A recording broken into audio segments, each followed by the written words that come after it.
Hi, this is Kerby Anderson. Each day we take on the tough issues and provide a biblical perspective to them. The topics we cover are wide-ranging: apologetics, theology, prophecy, creation and evolution, intelligent design, marriage, family, child-rearing, the millennial generation, trends in society, politics, economics, business, religious liberty, the Constitution, public policy, foreign policy, military policy, tensions in the Middle East, abortion, homosexuality, pornography, sexual ethics, media, technology, history, and America's godly heritage. We talk about anything that affects your faith, your family, or your freedom. So don't go anywhere, because Point of View starts right now.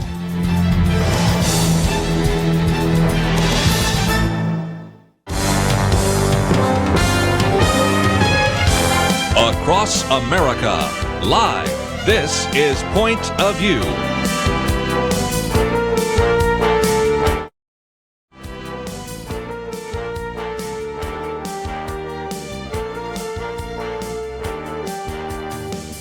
And now, Kerby Anderson. Thank you for joining me today. This is going to be a couple of hours in which we're going to be covering so many different issues. So it's one of those ones where if you're not interested in that issue, just stay tuned, because we're going to move on to something else. This hour, want to take on just a couple of issues. Our first article is Donald Trump, President Trump, at CPAC.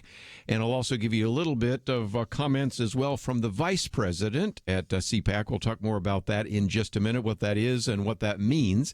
Then I want to move into some of the things that are kind of leading the news right now. The House Judiciary is first of all, might as well mention the chairman, Representative Jerrold Nadler. And Jerry Nadler has decided to open an investigation by asking 81 different individuals and organizations for documents. That tells you for sure it's a fishing expedition, and I think will probably lead to a very significant backlash. We will talk more about that in just a minute. And Doug Schoen, who is a Democrat and has advice to the Democrats, have said, you got to be real careful here. I was working for President Bill Clinton, and I can tell you what happens when you have a partisan-led attempt at impeachment, what can actually happen to you. So we'll see where that takes us. Then, of course, the question as to whether or not there are enough votes to prevent the president from using a national emergency to build the wall. Looks like there may be there. And then I want to get into one of the real issues facing the Democrat Party right now. It has been relatively unified, even during the shutdown, and even with some remarkable statements being made about everything from Medicare for all to the Green New Deal. Still pretty collected, pretty unified, but not on this issue of anti-Semitism. The anti-Semitism controversy has really begun to surface, so we want to talk about that for a few minutes. And before the hour is up, we might get into a couple of other issues. But then next hour, we're going to get into, with Dr. Ray Bohlin, he'll be in studio with us, this whole controversy about, of course, climate change and global warming. This comes at a time where our next issue, which will be arriving in your mailbox a little bit later, is entitled Facts from Fiction, Separating Facts from Fiction. What is the truth about climate change and global warming? We are going to look at some of the things that he has written. And matter of fact, I've posted a very good piece he wrote years ago on the complex realities behind global warming, because this is the justification for the Green New Deal. So we'll get into those conversations with him and, of course, with you, because I suspect you would have some comments or questions about some of the issues we will be dealing with. And then if you'd like to join us in the third hour, it maybe is not broadcasting on your station, but, of course, you can still listen to it on Facebook Live or go to the Point of View feed that is taking place there as well. Then we have one on the subject of the transgender agenda. It is part of a new book called The New Normal, The Transgender Agenda, and we'll get into that with an individual, Robert Oscar Lopez. First, I'll have him tell his testimony. It's incredible testimony, growing up with a father and mother. Father leaves. Mother has decided she's a lesbian, has a lesbian friend that comes and lives with them long before, of course, you had same-sex marriage. He sort of grows up in that lifestyle, then becomes a Christian, changes everything, gets married, has 2 children, and waited for years to really speak to that issue. But as a professor in California, he's a graduate from Yale, by the way, then he found himself really being led, he felt, by the Lord to speak to the issue of whether or not homosexual parents make good parents.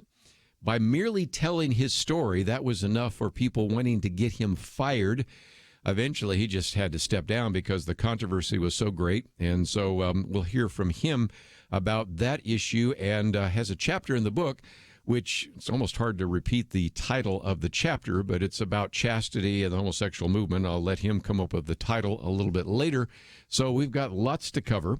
But let's for just a minute talk about CPAC. CPAC, of course, is the conservative organization that gathers together all sorts of conservative leaders. And over the years, there have been a number of presidents that have spoken there. But Donald Trump is just a little different than most of the other Republican presidents you might see. And if you're watching online, you can see I got a picture of him hugging the flag. So let's talk about style before we get into substance. And the style is that, first of all, he gave probably the longest speech of his presidency, almost 2 hours. And then at the end gives a body hug to the unsuspecting American flag. I love the way Kyle Smith says it there. And he said, what can top a president giving, a PDA to Old Glory? He said it was wacky, it was unexpected, it's unimaginable. You're not going to see Angela Merkel or Emmanuel Macron follow suit. And it just absolutely drove the liberals nuts. He says, I'm just now quoting Kyle Smith, the response from the left were confused, disbelieving, snippy. What the blank was that? Asks Colin Jost on Saturday Night Live's Weekend Update. And I love Kyle Smith. He said, well, what it was entertainment. It was fun. It was funny. It came across as spontaneous and endearing and very, very American. And it was a reminder that in our two-party system, the most entertaining candidate pretty much always wins the election. Be a boring scold and your chances fade. And so this is why some people have said, I was even seeing people posting it the other day, that Donald Trump won re-election at CPAC. First of all, how many people even know what CPAC is? How many people watch the speech? But I get the point. But it was kind of intriguing as nothing else, because the reaction from the other side was pretty amazing. And, of course, you can't imagine probably anybody but Donald Trump doing that. And, of course, some people then used it as an indictment, saying, I was a Boy Scout 40 years ago. I learned the flag should be respected. Okay, everybody understands that probably not the best thing to have done. But nevertheless, it was interesting, just the reaction to something that was done kind of spontaneously. But at the same time, let's get into the substance. A couple of things he said we are reversing decades of blunders and betrayals done by the failed ruling class that enriched foreign countries at our expense. He said it wasn't America first. In many cases, it was America last. Those days are over, long over. America's winning again. America is respected again, and the world knows it. And then he took a few shots on the Green New Deal, which we will spend more time talking about in the next hour. And that is, how is this going to work with wind power? When the wind stops blowing, that's the end of your electric. And then he plays this husband saying, darling, is the wind blowing today? I'd like to watch television, darling. And so he was having fun at everybody's expense. And then now for the more serious comments, those coming from the vice president, Mike Pence, who said, as I stand before you today, the American economy is booming. In just over 2 years, businesses large and small have created 5.3 million new jobs, including over 480,000 good-paying manufacturing jobs. Unemployment has hit a 50-year low. He said, and in this administration, we're all standing with the brave men and women of law enforcement, and we've been giving all those who stand on the thin blue line the resources and respect they deserve every day. And that includes the courteous men and women of Customs and Border Protection who put their lives on the line every day. Under this president and this administration, we will never abolish ICE, and we've already started to build that wall. And I'll make you a promise, before we're done, we're going to build it all. Well, if nothing else, it was a raucous time at CPAC, and in case you heard nothing about it, at least you've had a chance to hear about it here on Point of View. Let's come back and talk about what the mainstream media is talking about, the investigation of Donald Trump. That coming up right after this.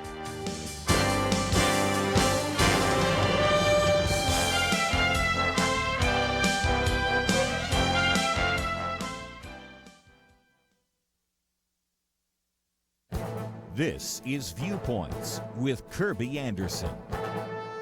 So often we hear that the vast majority of Muslims are peaceful. While that is certainly true, the claim doesn't go far enough. Many years ago, William Kilpatrick wrote about the vast majority myth. He countered this idea with 3 propositions.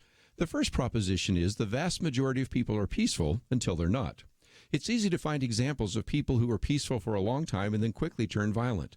The vast majority of Hutus were behaving peacefully before the genocide in Rwanda in 1994. By a year's end, the Hutu managed to kill 800,000 Tutsis using clubs and machetes. The vast majority of Europeans were behaving peacefully prior to World War I. All that changed in 1914 when the nations of the world went to war with each other.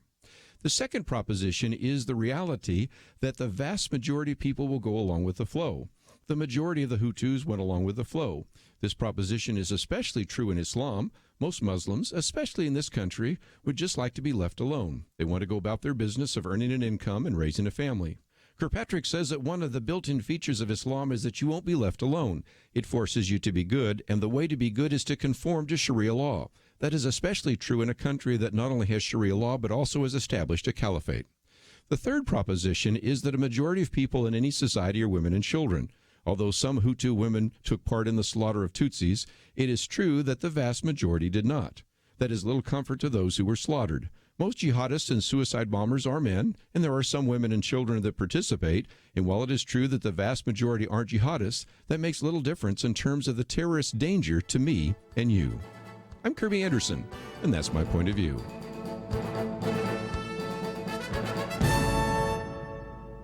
From Thinking Man Films, Patterns of Evidence, The Moses Controversy. Did Moses write the first books of the Bible? Patterns of Evidence in theaters March 14th, 16th, and 19th only.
You're listening to Point of View, your listener-supported source for truth. Back once again, if you'd like to join our conversation, 1-800-351-1212.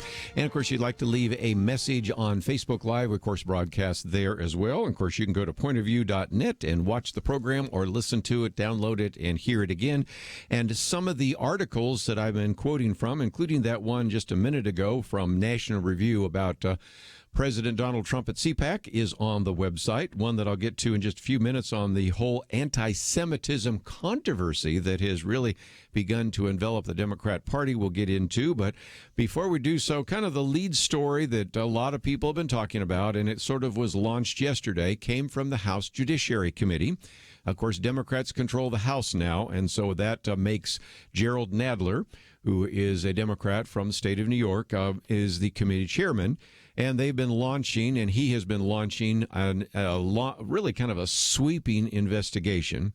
This is an additional probe, and I'll come back to this in just a minute, to Donald Trump, because some of the investigation really is just going to parallel what's already been done by the Mueller investigation. And it will help you understand in just a minute when I quote from Doug Schoen, who's a Democrat, advising Democrats, don't do some of the things you're trying to do right now because it will backfire. And I know what of I speak because I was working with Bill Clinton at the time, and I saw what the Republicans did to themselves with the impeachment hearings. You're going to do the same thing to your fellow Democrats if you don't begin to think carefully about this. But the piece that I've quoted from here actually comes from one of the news sources, in which it says that Committee Chairman Gerald Nadler said that the investigation will be focused on possible obstruction of justice, corruption, and abuse of power. The aggressive, broad investigation could set the stage for an impeachment effort although Democratic leaders have pledged to investigate all avenues and review Special Counsel Robert Mueller's report before trying any drastic action. Now, if you want to have an understanding of how widespread this is, it is a document request to 81 different people or organizations. I have the list here. This will bore you for a minute, but just to give you a sense of how wide-ranging it is, I'm just going to mention some of the names of people that you would know, because there's 81, but everything from Cambridge Analytica, Corey Lewandowski, the Department of Justice, Donald J. Trump Revocable Trust, Donald Trump Jr., Eric Trump, Eric Prince, Federal Bureau of Investigation, George Papadopoulos, Jared Kushner, Jay Sekulow, Jeff Sessions, Jerome Corsi, as well as Michael Cohen, Michael Flynn Jr., Paul Manafort, Rice Priebus, Roger Stone, Sean Spicer, Steve Bannon, the White House. I love how specific that is, like the Justice Department, the Trump Campaign, oh boy, the Trump Foundation, the Trump Organization, the Trump Transition Team, WikiLeaks, the 58th Presidential Inaugural Committee, the Kushner Companies, and even the NRA is in that list. This is, I think, your textbook definition of a fishing expedition. And all of those document requests are supposed to be due by March 18th. As I look at my calendar, that's now 13 days from now. Can you even imagine how many of these organizations are even going to comply with that? And then, of course, if they don't, we go through the same rigmarole. What are you hiding? I don't know, maybe just the time and energy and effort to have any kind of correspondence. Let's just take the National Rifle Association and the Trump campaign. Let's take all the correspondence that took place just even in the Trump transition team. How about, I love this one, the Federal Bureau of Investigation. Any correspondence between the FBI and Donald Trump? This is crazy. And there have been people that have been saying that this is just a Democratic version of, if you will, kind of what happened in the 1950s, so-called McCarthy investigations. What I find so interesting is given the historical illiteracy of the average American, and given the fact that anybody under, say, the age of 40 probably certainly never lived through the whole investigation in the 50s, might have learned about it in school, may not even know what it means. I think it's kind of intriguing, but nevertheless, that's one of the other issues here as well. The article goes on to say that now that Democrats hold a majority in the House, a new probe is a sign that Trump's legal and political peril are nowhere near over. Even as the special counsel's Russia investigation winds down, the move all but guarantees that potentially damaging allegations will shadow Trump for months to come as Democrats try to keep them in the public eye. And, of course, the 81 names touches on every aspect of his life, his businesses, his family, transition, people connected with him in every way. And, of course, the committee is expected to use the information to amass information that officers and officials can then comb through to try to find something. Will they find something? I'll make a prediction. Yes. Donald Trump was involved in real estate. And for those of you in the Dallas area, let me use an illustration that maybe would drive this home. Some of you in Dallas would certainly know when I talk about the Plaza of the Americas. Many of you, if you've gone downtown, have seen the Plaza of the Americas. Now, if you're listening from somewhere outside of Dallas, the Plaza of the Americas would be like a galleria or a huge mall near your area where you have both offices, shops, and in this case, an ice rink. Okay.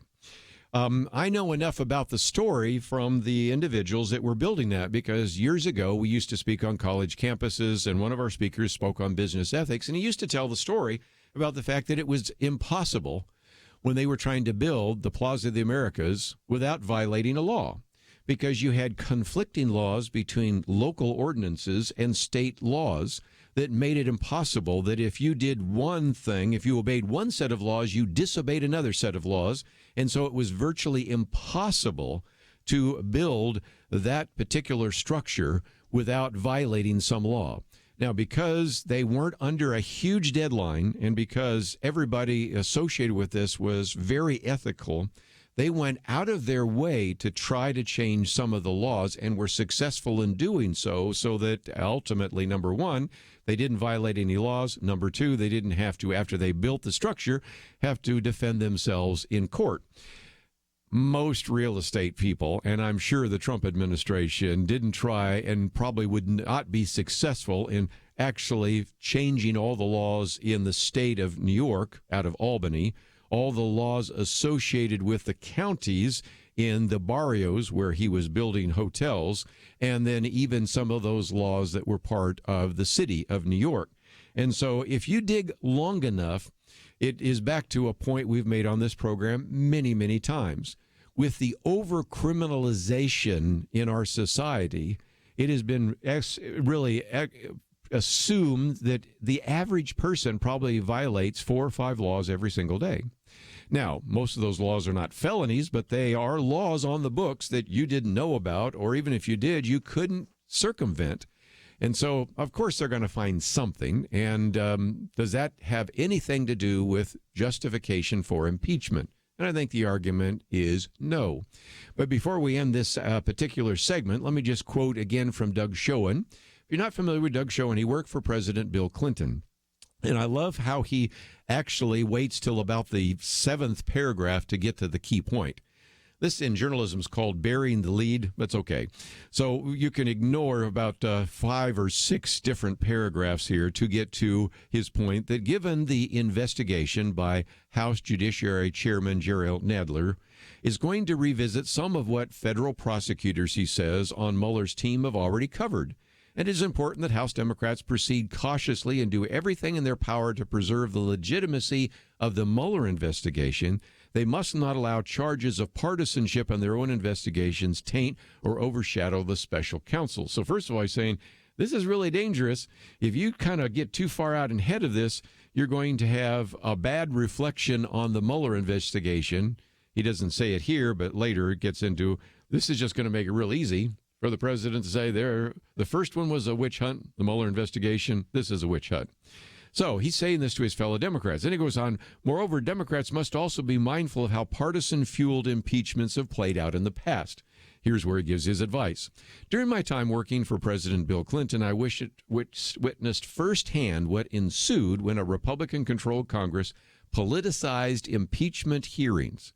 Not only was President Clinton not removed from office, but Democrats ended up winning re-election in 1999 with the slogan, "Progress, not partisanship," which was in part inspired by my firm and was a clear dig at congressional Republican partisan motives. And again, then a little bit later, he says, and we'll stop there, congressional Democrats must be careful to proceed in a way that does not reinforce the witch hunt narrative that the president has perpetuated. And so, again, the point he's making is this really could backfire on you. And if you think that these comments are appropriate now, consider the fact that a year from now, these investigations probably will still be ongoing. And by that time, you will be so fatigued by it all and so upset by the partisanship, might not bode well for some of the members of Congress running for re-election. We'll take a break, come back with more right after this.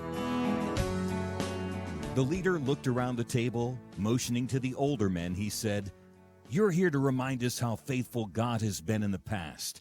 Now, you middle-aged guys, you keep us focused on what God is doing right now. Make sure we don't stop. And you younger guys, keep us looking forward. Imagine what God wants us to be doing in the years to come." There's a lot of wisdom there. We have to be thankful for the past, focused on the present, and mindful to plan for a great future. Many listeners have made bold moves to partner with Point of View Radio and accomplish great things for more than 45 years.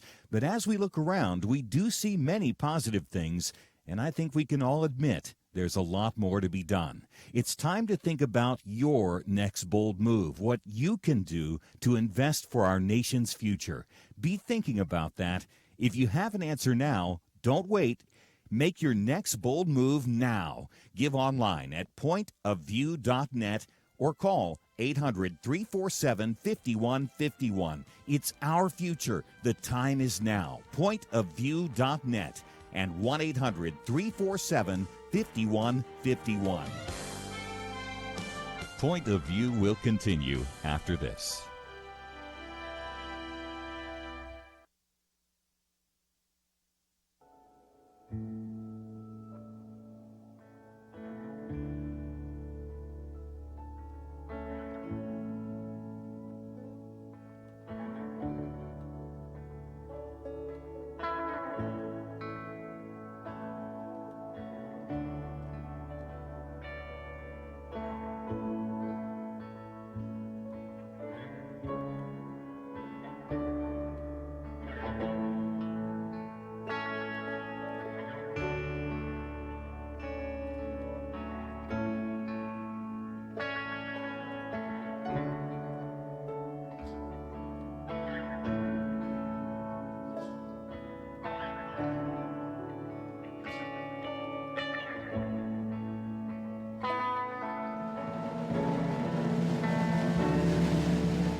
You are listening to Point of View.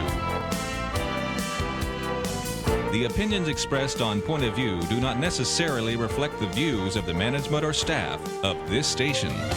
And now, here again is Kerby Anderson. Back once again, if you'd like to join a conversation, 1-800-351-1212. Dr. Ray Bohlin will be in studio with us in about a half an hour. We're going to be talking about this issue of climate change, in part because one of the big issues right now on the Hill, in Capitol Hill, is the Green New Deal. There are all sorts of reasons to be skeptical about it, and there are even members of Congress who are Democrats, who are leaders in the Democrat Party, who really doubt that it will pass. but it, I think, illustrates why it's important to get a sense of what is taking place. So Dr. Ray Bohlin will be with us. We'll talk about climate change. Of course, he's also an expert on intelligent design. We'll get into that. And, of course, we have this Mind Games conference coming up, which young people really need to attend. And if you know a young person heading off to college in the next year or two or already in college, this is a camp that is really made for them. It's very inexpensive, and we're going to be talking about what will be unfolding in June and give you some perspective on that as well. Let's get back to the news for just a couple minutes, and that is the Senate is going to possibly block President Trump's national emergency declaration. Now, let me give you some background. This emergency declaration is something that all sorts of presidents have used. Let's go back to George W. Bush or Barack Obama. They have used these on a number of occasions. Most of the emergencies have to do either with the fight on war on terror. By the way, that's the focus of my commentary today, or on various kinds of hurricane disasters, tornadoes, whatever. But the argument being made here is that this is an emergency itself, simply because, after all, we have the situation at the border that justifies that. Well, the resolution passed fairly easily through the Democrat majority in the House of Representatives, now goes to the United States Senate. And because you have a number of senators, led in large part by Senator Rand Paul of Kentucky, but also there are others that have agreed. That would be Susan Collins of Maine, Lisa Murkowski of Alaska, Tom Tillis of North Carolina. It does indeed appear that this particular resolution would indeed pass both the House and the Senate. The president may indeed veto it, but again, there are two issues. Issue number one is, does the president have the right to declare a national emergency? Of course he does. I mean, that is certainly within the purview of the executive branch. Is that the best way to go, given the fact that we most of the time would want members of Congress to address those issues? And I think the answer to that is there might be better ways to go. But nevertheless, it does appear as if that vote to block the national emergency declaration by the president will pass the Senate, and we'll watch that and probably talk about it on our Friday weekend edition. One of the other articles I've posted, though, has really become kind of a controversy that I thought I would focus on for just a few minutes, and that is that up until now, Nancy Pelosi, who is, of course, the Speaker of the House, has had to deal with some of the anti-Semitic comments being made. And so one of the articles I've posted comes from The Hill. Now, that's the journal of record for Capitol Hill. And Christina Marcos puts it this way. Democrats are dealing with a new storm of controversy surrounding freshman Representative Ilhan Omar. She's a Democrat, by the way, from Minnesota, comes from Somali background, who for the second time in less than a month has made critical remarks about Israel. Speaker Nancy Pelosi, of course, is from the state of California, and other top Democratic leaders have drafted a resolution expected to get a floor vote tomorrow to condemn the anti-Semitism from her most recent comments, suggesting that pro-Israel groups are pushing allegiance to a foreign country. Now, there have been a number of these particular issues, but one of those is simply the fact that this has actually been a good example of where Representative Omar has actually decided to double down. And in just a minute, I'm going to talk about some others that have come, quote, to her defense, which I think really makes it kind of interesting. Now, the people in Congress that have certainly taken to her defense would be Rashid Tlaib, who is also a Muslim in Congress from Michigan, and then, of course, Alexandria Ocasio-Cortez, who is from New York. But again, let me come back to the article. Since taking over control of the House 3 months ago, Democrats have largely been united, especially during the shutdown battle with President Trump. But Omar's comments have divided them, and Democratic leaders are hoping a vote on the resolution will put the matter behind them. Now, if you look at the resolution, and we won't spend any more time talking about this, might get back to it on our Friday weekend edition, it does not specifically mention her name. So I love this. We condemn the comments, but we don't condemn the person who made the comments. We ask for apology, but we don't ask who's supposed to give the apology. You can figure that one out over time.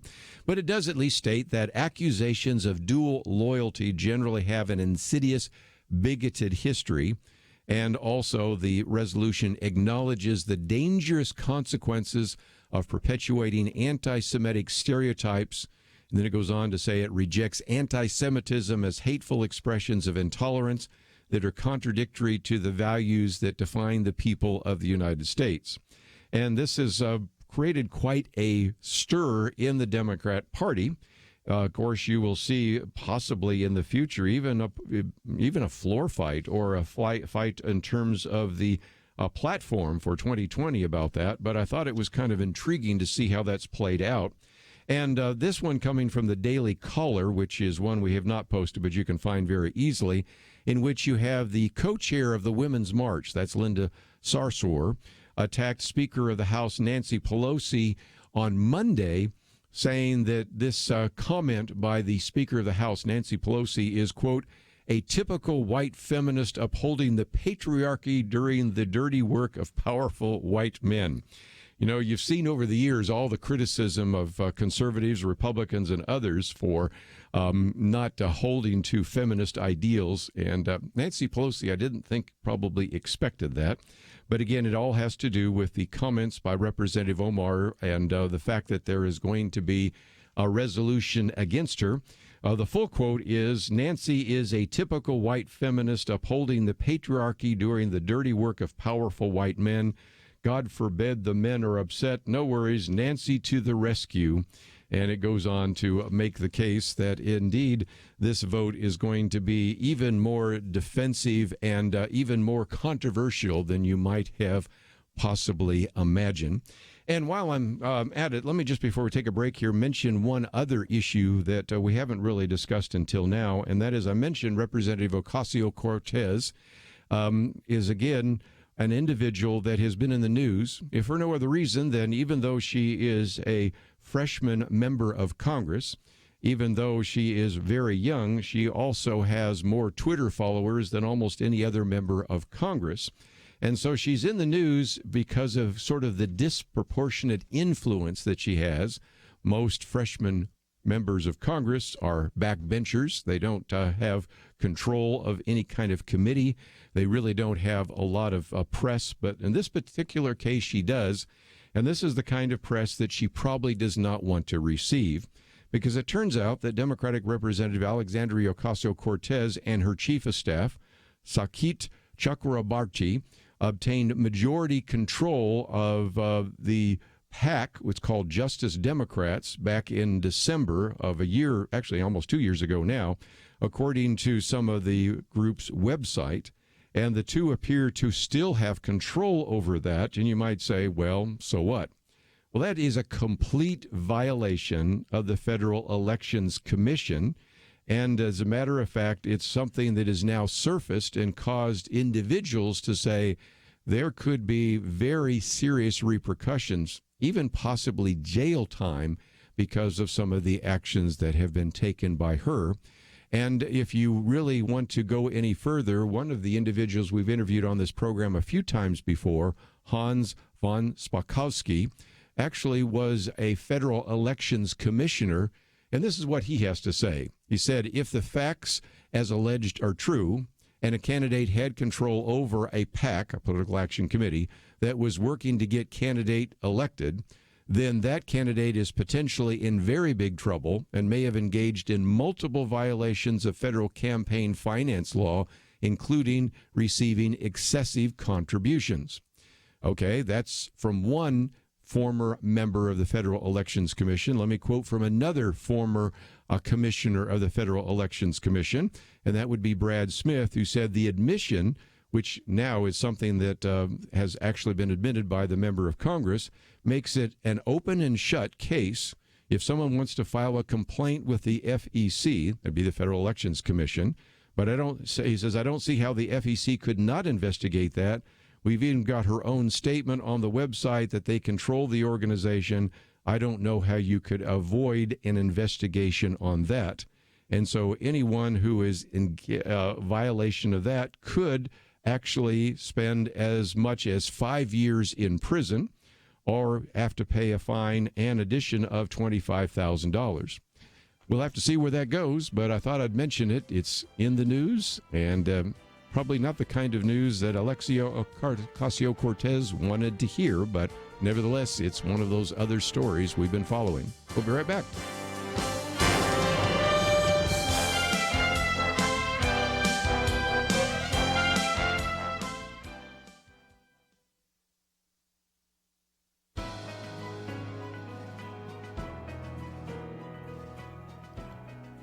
Welcome to the First Liberty Briefing.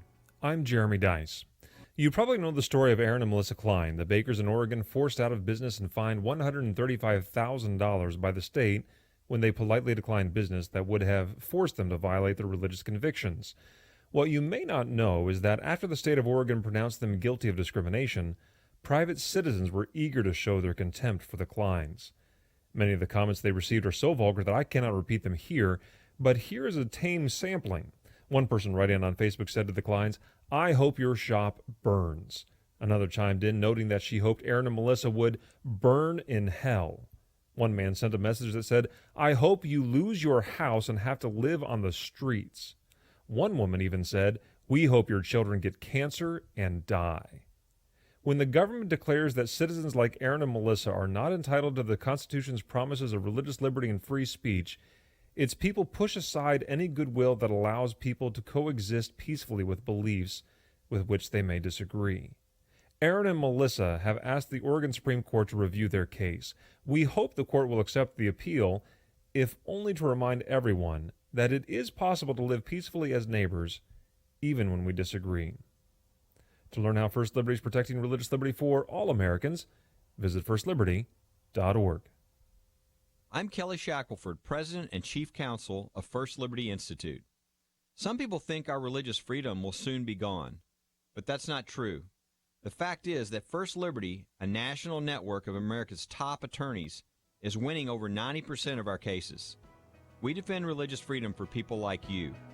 Go to firstliberty.org and read the exciting story. That's firstliberty.org.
Now, back to Point of View, your listener-supported source for truth. Back for a few more minutes. Let me just mention that in the next hour, we're going to have Dr. Ray Bohlin in studio. We're going to talk about this whole issue of climate change, the Green New Deal, global warming. And if you have comments or questions, certainly encourage you to give us a call. We're also going to be talking about the Mind Games Conference.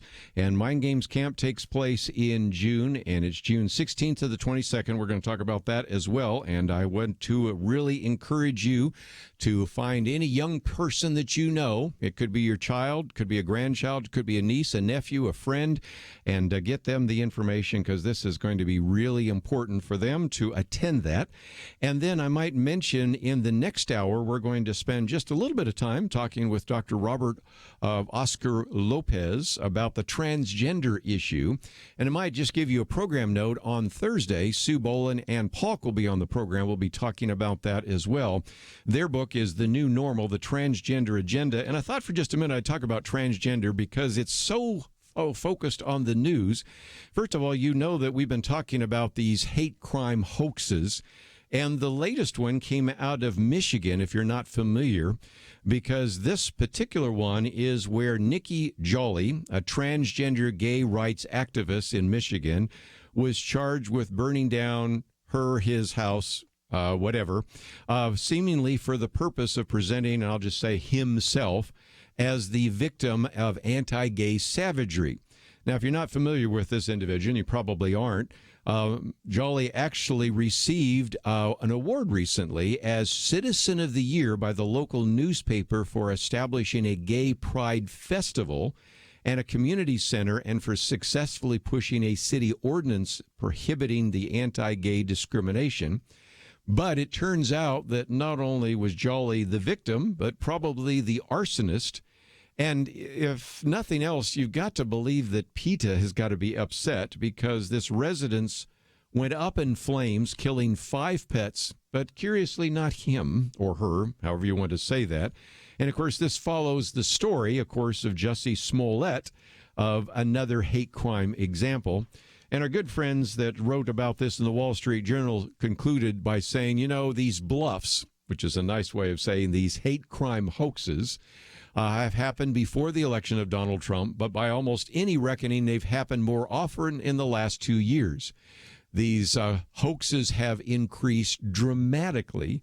And they said, whatever you think of the 41st president's policy reviews, tendency to make crude and insensitive remarks, America under Mr. Trump isn't much more different than America under Barack Obama, which wasn't much different under George W. Bush or Bill Clinton. It was and remains a country populated mainly by decent and tolerant people who have no interest in persecuting their neighbors for looking and sounding different. But here, again, another hoax. This one comes from a transgender trying to get some attention for the transgender issue. We'll get back into that a little bit later. And, of course, if you've not been following it, the Olympics have made it real clear that we're not going to distinguish between women and transgender men who say they are women. And the story here by Rich Lowry reminds us that in the state of Connecticut, where I used to live, has offered a dismaying picture of the future of female athletes, with 2 transgender runners routinely outpacing the competition at the state track championships. 2 biological male students, Terry Miller, Andrea Yearwood, finished first and second respectively in their 55-meter dash this year, crushing the competition. Miller set a new girls' indoor record and also won the 300-meter. The year before, the 2 finished first and second in the 100-meter state outdoor championships. Connecticut allows students to compete in a sport as the gender they identify with. Guess what? And with no further requirements. And if fashionable opinion has anything to say about it, this is going to be a universal trend. What I think Rich Lowry says is everyone is supposed to ignore the madness of it. In sports, the alleged subjectivity of gender identity runs up against, of course, the reality of sex. If you want to get any figures on that, he did a very good job of, first of all, explaining the biology.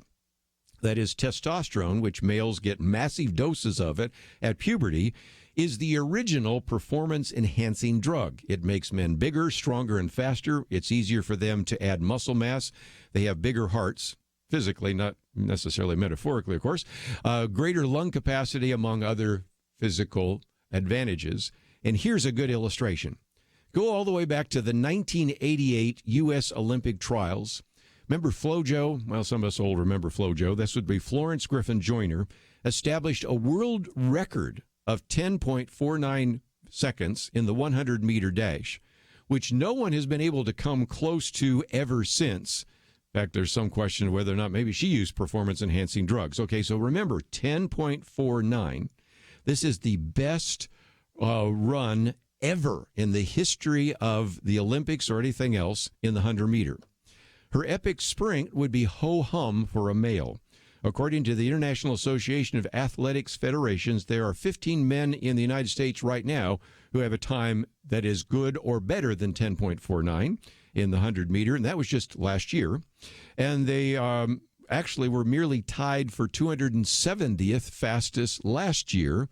If you look at worldwide, there are 35 men whose best was that, and all tied for 768th fastest. And again, this is the insanity that we have to deal with. And so we're going to get into that. We'll talk about it a little bit with Robert Oscar Lopez, but we'll also have Ann Pock and Sue Bohlin be in studio on Thursday, and we'll get into the whole transgender issue, and we'll talk about a bit of that with him today.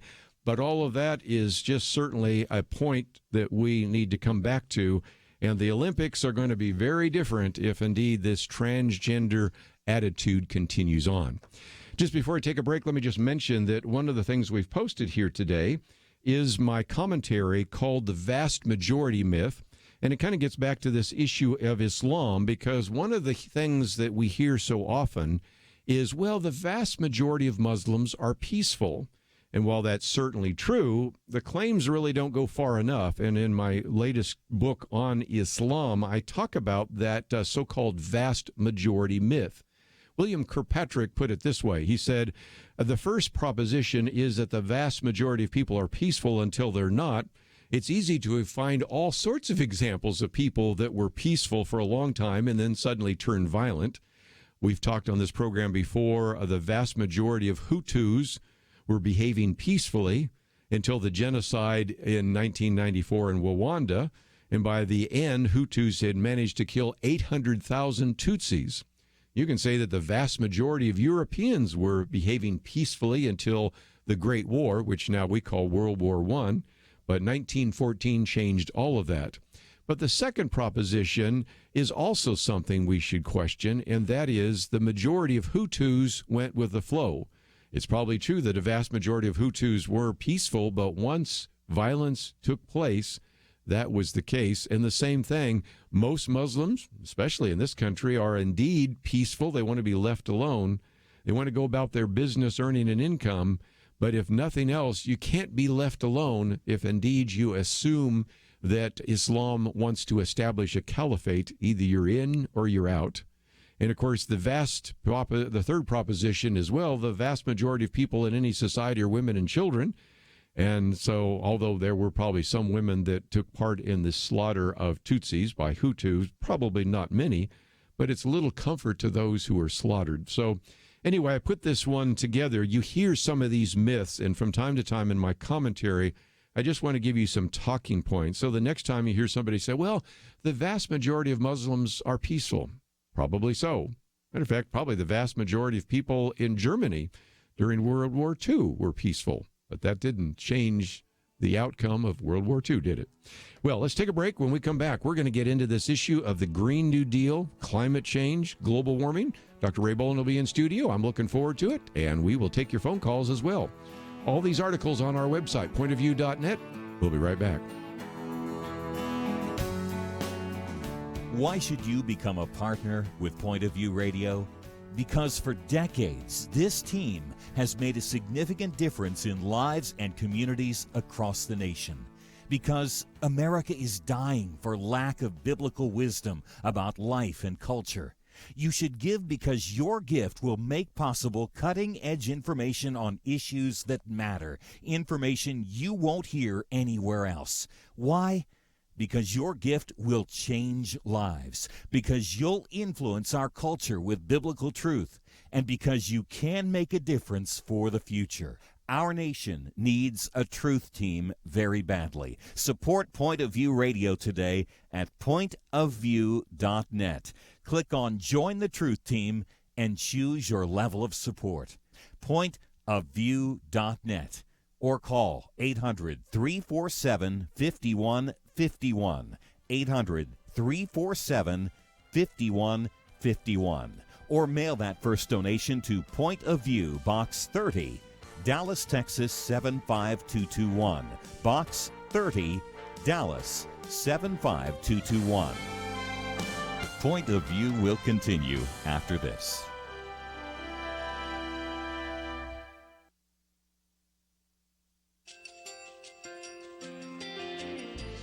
I just want to thank you so much for all the wonderful programming you have.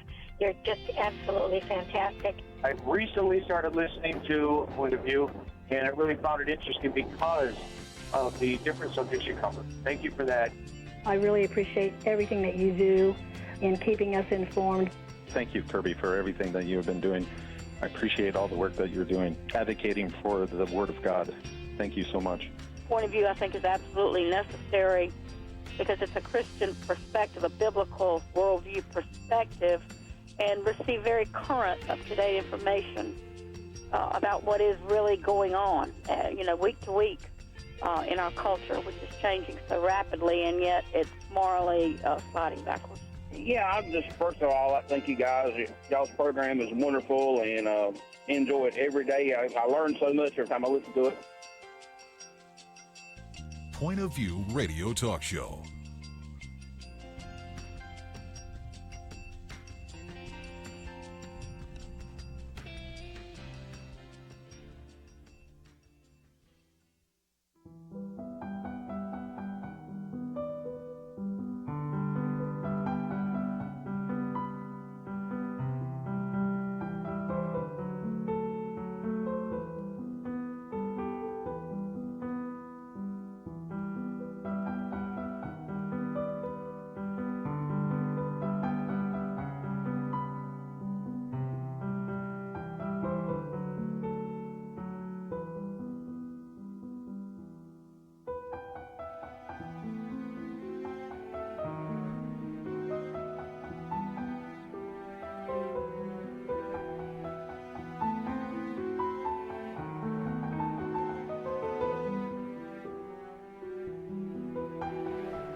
Hi, this is Kerby Anderson. You know, each day we take on the tough issues and provide a biblical perspective to them. The topics we cover are wide-ranging: apologetics, theology, prophecy, creation and evolution, intelligent design, marriage, family, child-rearing, the millennial generation, trends in society, politics, economics, business, religious liberty, the Constitution, public policy, foreign policy, military policy, tensions in the Middle East, abortion, homosexuality, pornography, sexual ethics, media, technology, history, and America's godly heritage.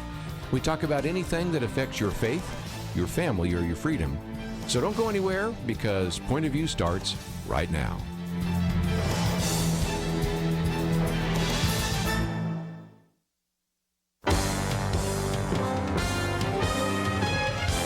Across America, live. This is Point of View.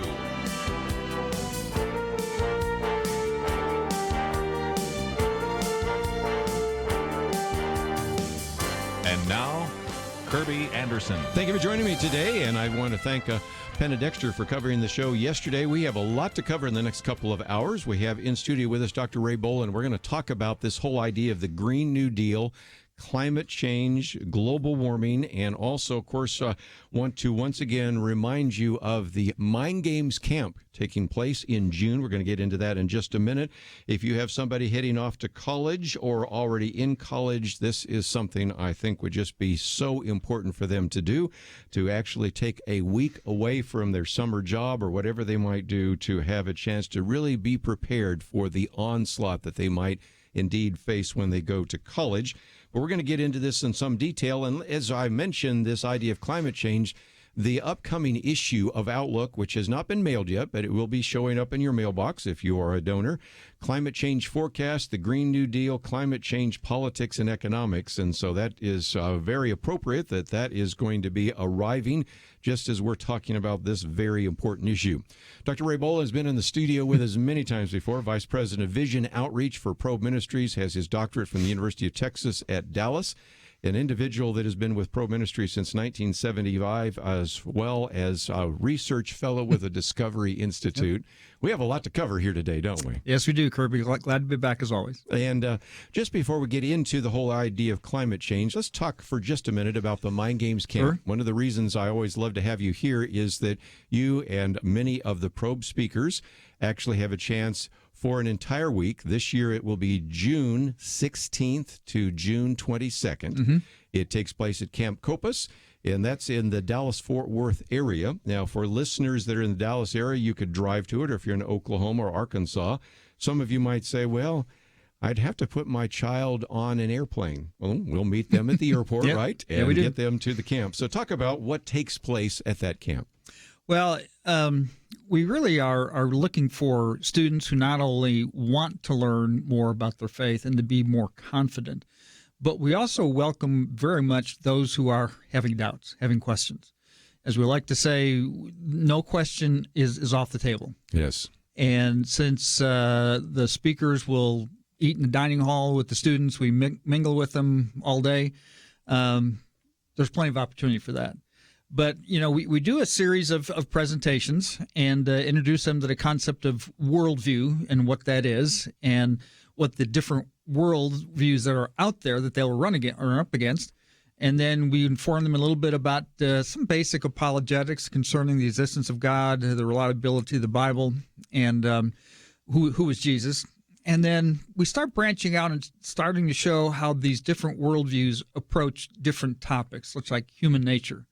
You wouldn't think that would be all that interesting, but how you classify humans, who are we, it influences almost everything. Yes. Are we really just another evolved species, or are we truly made in the image of God? And what difference does that make? It makes a huge difference. It determines how you teach. It determines how politics, how law is brought about. If you are really truly just another evolutionary derived species, then there is no meaning to life. It's just molecules. So we started investigating some other different topics. We have a couple series of film. We watch a couple films, And that's introduced, though, by how to watch a film. And Todd Koppelman does that for us. And as we hear repeatedly, students don't watch movies the same way again ever. I would believe that, yeah. There is a worldview in every single movie, and they're trying to teach you something. And if you're just drinking it in, then that will have an effect on you and how you think and how you look at the world. So, we do a thing on the flow of Western culture where we just kind of show through art how the philosophy of Western culture has changed, and it gets expressed through the art. And it's an eye-opener for a lot of students. They would never have seen those kinds of things before, and they are able to see that we're in a period of Western culture where things are really depressing. Yes. I mean, there is no hope, really, and it really is every man or woman for himself. And we as Christians, we do have something powerful to offer. And that's what they're able to see. They're able to see the real contrast between the Bible isn't just a rule book. It's an expression from God himself that's trying to tell us who God is, first of all, and how we can best relate to him. You look at even some of the commandments that we talk about. They're not just rules that you get slapped on the wrist if you disobey one. But what God is telling us in each and every case is, do this and life will go well with you. God designed us. He knows how we work. He knows how we think. And Jesus knows exactly what every temptation is. And we have a guidebook. Yeah. It's kind of like the guardrails on a high mountain road. That's right. It's there to protect you, not to harm you.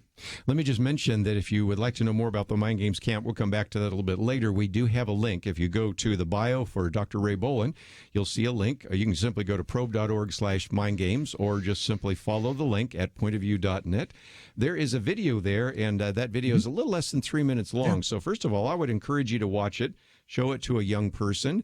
And most importantly, I would encourage you maybe to hit that share button and put it on your Facebook page or Twitter outlet. And again, you may have a young person that is in your sphere of influence. It could be a child, it could be a grandchild, it could be a niece, it could be a nephew. Or as you're listening right now, you might say, well, I don't have any that age, but I know some people that would really appreciate knowing about this. And so I would hope that you would pass some of that on, because sometimes you can be those points of contact that allow somebody who said, I really think this would be great for my child, but they didn't happen to be listening to the program right now. So we'll get back to the Mind Games Camp, but we have information about that at pointofview.net. But I do want to spend some time even talking about this idea of the Green New Deal and global warming. Now, when you're at the Mind Games Camp, you talk about intelligent design, but I've also posted your article, The Complex Realities Behind Global Warming. And so maybe when we come back from the break, let's get into that a little bit more, because there are stereotypes created about people that have questions about it. Yes, there are. Is that fair? Yes. You've been receiving the stereotypes about a person that believes in intelligent design or creation, but there are stereotypes here saying, well, they are global climate deniers. No, I think almost anybody that has questions recognize that climate's been changing. That's by definition the case. They recognize that it's maybe even slightly warmed. But that's very different than Alexandria Ocasio-Cortez, who the other day said, we only have 12 years left. 12 years before everything collapses before us. Yeah. And you and I are old enough to remember back in 1970 when Harvard biologist George Wald predicted that civilization will end in 15 or 30 years. We're still around, and Stanford biologist Paul Ehrlich said that 1 billion people would be starving to death by 2020. And of course, Al Gore predicted that the oceans would rise 20 feet, and he's been off by about 20 feet. Well, about 20 feet, yeah. So we're going to come back and talk about this, deal with some of the stereotypes, some of the reality, and really give you a chance if you have some comments or questions. Dr. Ray Bohlin has published quite a bit on this, and we've posted an article that he posted a few years ago. I know he's got a new one working, and so as soon as that one comes out, we'll also post that on the website. But if you have interest in this area of climate change, global warming, and the Green New Deal, we're going to talk about that next, right after these important messages.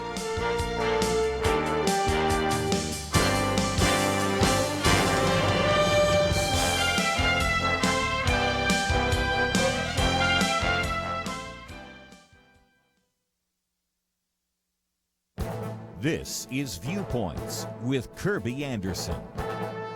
You know, so often we hear that the vast majority of Muslims are peaceful. While that is certainly true, the claim doesn't go far enough. Many years ago, William Kilpatrick wrote about the vast majority myth. He countered this idea with 3 propositions.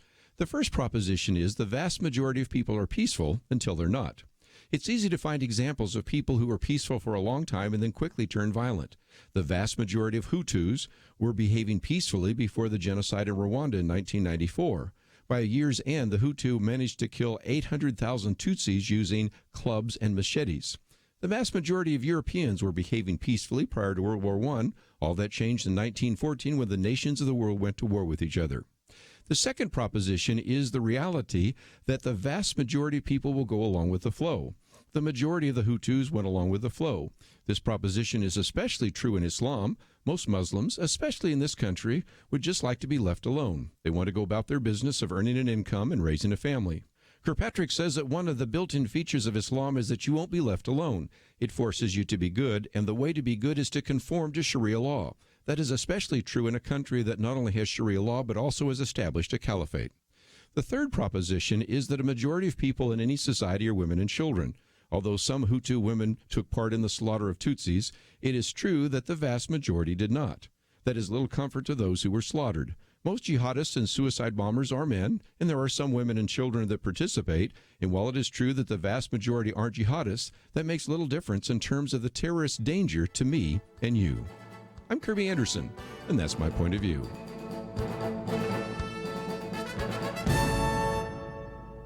From Thinking Man Films, Patterns of Evidence, The Moses Controversy. Did Moses write the first books of the Bible? Patterns of Evidence in theaters March 14th, 16th, and 19th only.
You're listening to Point of View, your listener-supported source for truth. Back once again, if you would like to join our conversation, might as well open up the phones. They're already ringing anyway. 1-800-351-1212. Dr. Ray Bohlin in studio with us today.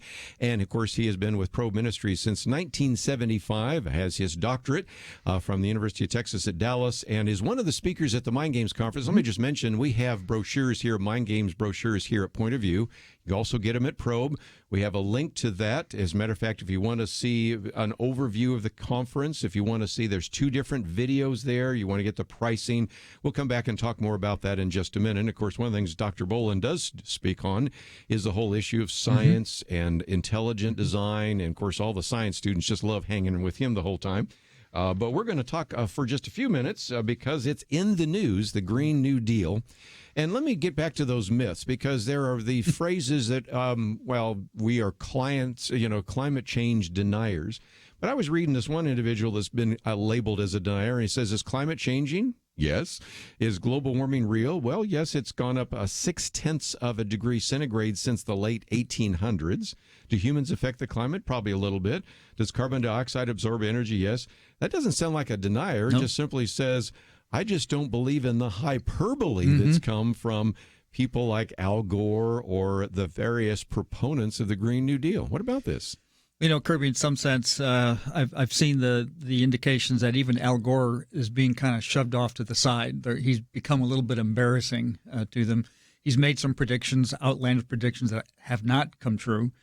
And the idea of being labeled a climate denier, I have to say, every time I read an article in a newspaper or a magazine and it's promoting the end of the world through climate change, sometimes, I just want to scream.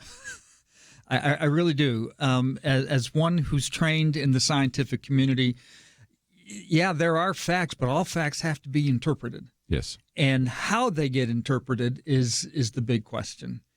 And, what you never hear about, for instance, is that, has our climate warmed since 1900? Absolutely. Nobody questions that. The question really is why? What's happened? Mm-hmm. Most likely, we have no idea why it's warmed. Has carbon dioxide contributed to it? Maybe. But we also know that there was a book published a few years ago called Unstoppable Climate Change Every 1,500 Years. Oh, yes. And what that refers to is that you go back to about the medieval period and about 1,1200, 1,300, we had a very warm period, and the temperatures that we are able to estimate are higher than they currently are. Mm-hmm. And carbon dioxide had nothing to do with that. Weren't any SUVs around there? No, there weren't. Coal-fired plants and all that. You go a little bit further, and there was a Roman warm period. Yes. And go even back further was what they call a Minoan warm period. And each of those has gotten a little bit warmer. But then what happens is that it's followed by a large decrease. And what we had in the late 1700s and the early 1800s is what they call the Little Ice Age. Yes. And every winter you could skate down the Thames River in London. That doesn't freeze anymore. It doesn't do that. But primarily the medieval warm period, that's when Vikings were colonizing Greenland. Yes. And they had permanent settlements there.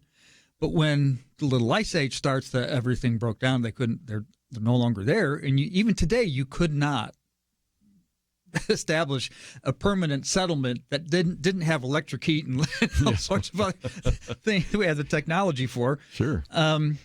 So does climate change? Absolutely. I mean, I remember when Hillary Clinton was Secretary of State, she just offhand comment, climate change happens. Well, yeah. Yes.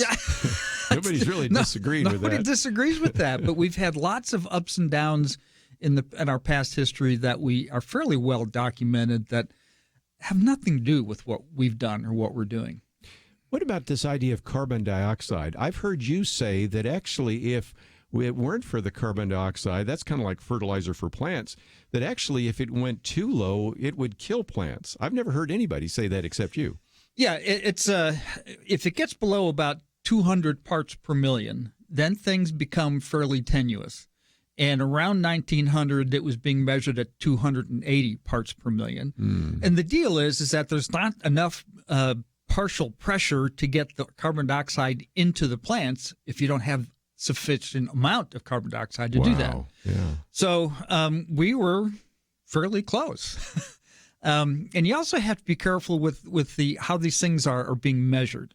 Right now, carbon dioxide indeed has gone up from 280 to a little over 400 parts per million. Mm-hmm. And that's not quite doubling yet, but that's the number you hear to be concerned about if it actually doubles. But it's parts per million. Mm-hmm. And you see the hundreds there, and oh my gosh, it goes from 280 to 400. Oh, well, it's parts per million. When you start looking at that, that's really only 4 parts per 10,000 of the atmosphere. Yes. And that means it's 0.04% yes. of the atmosphere. It's not that much. Yeah. And with the extra carbon dioxide we do have, plant life around the globe is thriving. We have satellite evidence that the Earth is greening. It's not dying. We see increased crop yields, no matter what crop you're talking about, increasing year to year. And it's not just the technology, it's the extra carbon dioxide. Extra carbon dioxide and warmer temperatures is not a bad thing. Mm-hmm. People die more from cold than they do from heat. Wow. And it's far more dangerous. So there really isn't that much to be all that concerned about. What's really happening is I've begun to see, and this, as you mentioned, the Green New Deal really makes it plain. As one guy has said repeatedly, it's not about the climate, and it never has been. Yeah. It's really been about, and some of the UN people have admitted this publicly, that it's been about a plan to redistribute wealth from the developed nations to developing nations. Let's take a phone call on that. And a little bit later, I want to talk about what would be a Christian view of the environment, because that's one part of your article there as well, and something you talk about at the Mind Games Conference, Mind Games Camp. Let's go to Missouri. First of all, KTTK. Debbie, I think you want to talk about the Green New Deal. What's on your mind? How about the Green No Deal? The Green No Deal. That's a good line. Oh my gosh! I mean, are these? Where do they get these people? First of all, it's not going to work. It's not going to fly. Cow farts? Are you kidding me? Come on now. I mean, and it was interesting the other day. The whole thing. Go ahead. It's just like immigration. They don't care about the people that are immigrating here. They care about the almighty vote. They care about changing our country into a socialist country. That's where it all comes from. That's where it all stems from. And I don't care if you're Democrat or Republican. You better, by golly, get up and vote Republican, because if not, they think the Civil War was something. That taking guns away, okay? I'm a Christian. I'm a firm believer in protecting my country and my property. Well, let me real quickly, before we take a break, get into that, because one part of the Green New Deal is we want to get us completely off of fossil fuels. And I ran the numbers here, Ray. And first of all, natural gas produces 32% of the energy in America. Oil and liquid natural gas, another 28%. Coal, 18%. And they also want to get rid of nuclear, which doesn't produce carbon. No. That's another 10%. So that's 88%, if my math is right. So we got to go from 88% based on fossil fuels to zero in 10 years. Is there even a theoretical possibility? It's not possible. Engineering, production, wind turbines, solar panels, you couldn't even make them fast enough to do that. And again, I don't know how you would have a solar airplane. Of course, I guess we're not going to use airplanes anymore, right? Yeah. You know, and this just makes my head hurt sometimes. But nevertheless, it's just a good example of what's kind of played out here in terms of the Green New Deal.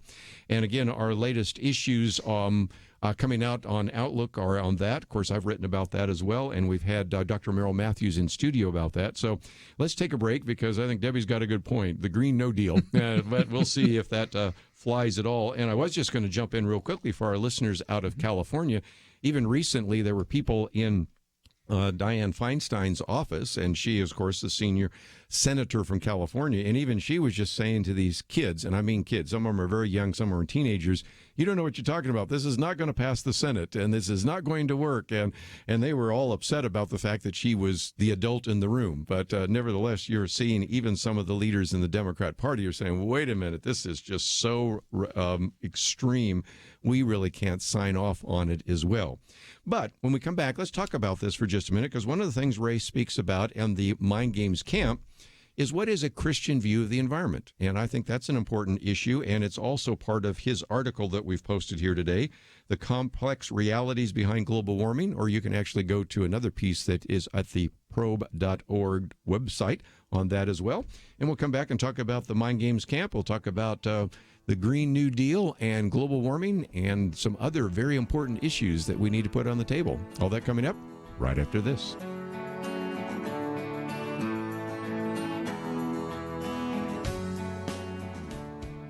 Here's some great news. If you missed the deadline to sign up for health insurance, or more importantly, if you sign up for a plan that you're just not happy with, you still have a choice. It's called Medi-Share, and Medi-Share is a Christian healthcare sharing program. It's been around for 25 years. They have more than 400,000 members now around the country.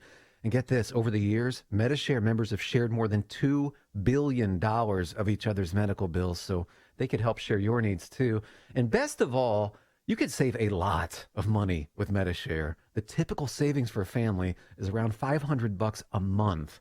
Your savings could be more or less, but think about what you could do with that extra money every month. So if you think you're stuck with a high-cost health plan that doesn't have much to offer, think again. You can join Medi-Share anytime, so call them today and check it out. There's no pressure. They're super easy to talk to. 855-90-BIBLE. That's 855-90-BIBLE. 855-90-BIBLE. It takes a team to win. Be part of Point of View's Truth Team and bring truth and healing to America. Go to pointofview.net/team, pointofview.net/team, and 800-347-5151. Point of View will continue after this.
You are listening to Point of View.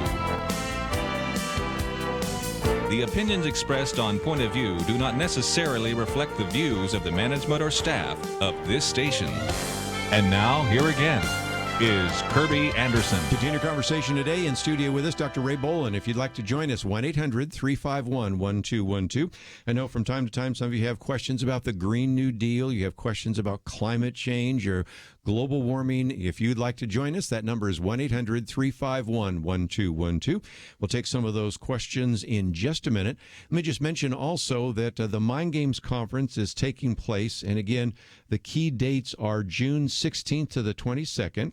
If you find yourself saying, okay, I'd really like to go, that is all the information that you probably need. You can go to our website, pointofview.net, click on the button there that says Mind Games Camp, or you can go to probe.org/mindgames, either way, or just give us a call here at Point of View. I've got some of these brochures right now, and that would be something that I think any young person should attend.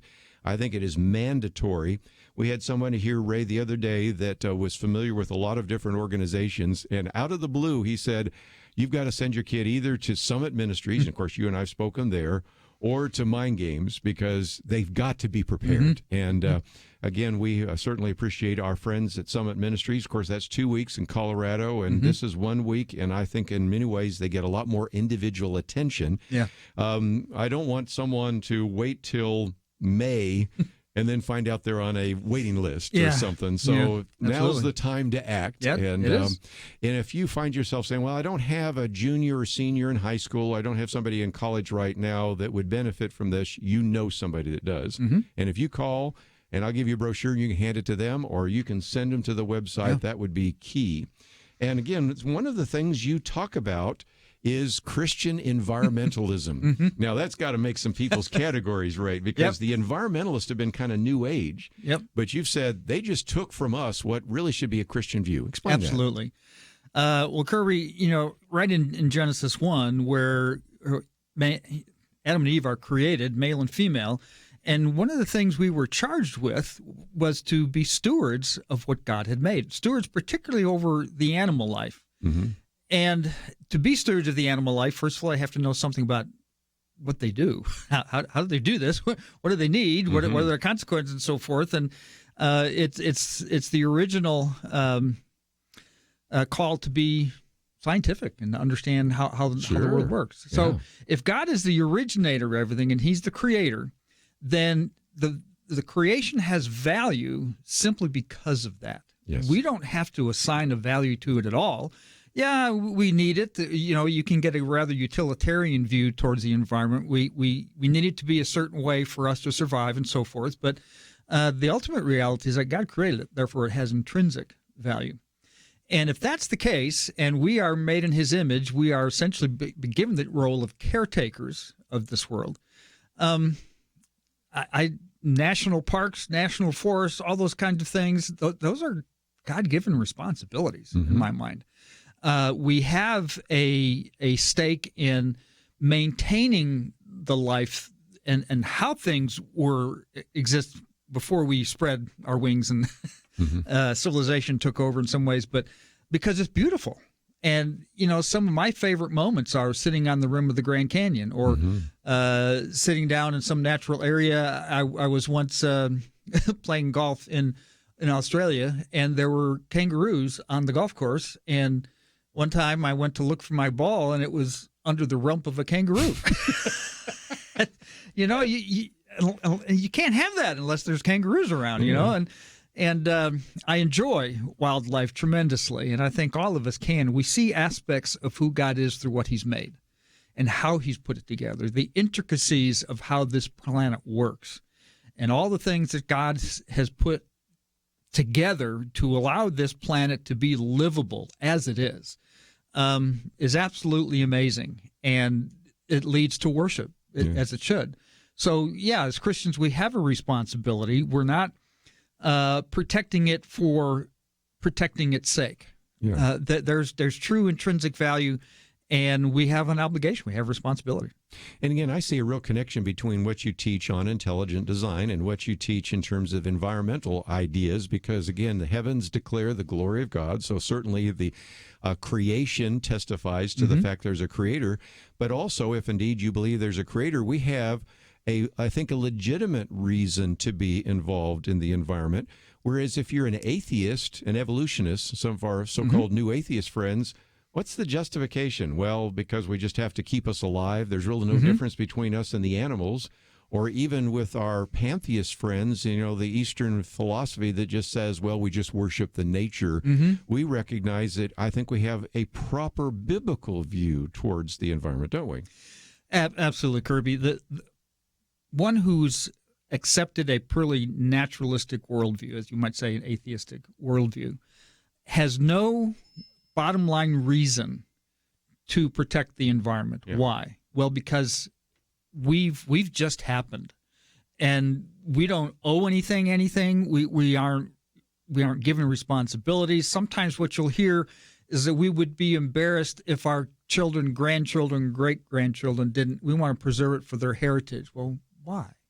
What's the point to that? Sometimes I'll even, in the course of that talk I do on the environment, say, well, if you're going to take this to the fullest length here, I say, well, let's say we're in a world like Star Trek, and you're able to have this machine that you dial in what you want for lunch, and they just rearrange molecules, and there it is. Yeah. Well, we no longer need nature. We can survive just fine without it. And if you reach that stage, I know I'm talking science fiction, but at the same point, nature's lost its value. Yes. Why keep it around? Yeah. Yeah, well, some people might like to see it, but it doesn't really do anything for you. So that's the danger of that humanistic, naturalistic, atheistic worldview. Yeah. I mean, in a sense, climate alarmism, if I can call it that, sure, is really being used for political gain. And for political purposes primarily. And the newspaper articles you see, they're all telling half-truths. My news feed on my phone, I get National Geographic articles, and I just wince. I just close my eyes. Oh, no, not again. And it's always a very selective use of the evidence. And a lot of the projections you hear about are being done by computers, and we've already shown over the last 20 years the computers have been wrong. And our temperatures are lower than all the computer models projected 20 years ago. And one of the things that I have talked about a couple of times, but this just surfaced recently, is maybe the attempt to compare data from previous decades, and this current one has been changed. And I guess the word they use is parameterized, but there's another phrase, and that is they've changed the dates and the times and the temperatures. So as they will say, well, actually, it was much cooler in the past. Because that's what would match our computer models. Right. So now we're using the models to interpret the data instead of the data to create the models. And, I have not spent as much time on computers as some, but I did put myself through graduate school, at least for a while, programming computers, and I've learned a really important phrase: garbage in, garbage out. And so if you put in fraudulent data into your computer models, you're going to have some problems. And they are all predicting a remarkable warming that has simply not taken place. Is that fair? Well, that's absolutely fair. And even the United Nations, however, has been lowering their projections over the last 15 to 20 years about how much temperature change there's going to be. It used to be 5 to 7 degrees, then it was down to 3 to 5 degrees Celsius, then it was down to 1 to 2 degrees Celsius change. And the other part of that is even if we followed all of their recommendations, it's not going to have impact. Yes. It's not going to really change anything. So we will have spent literally trillions of dollars for political gain.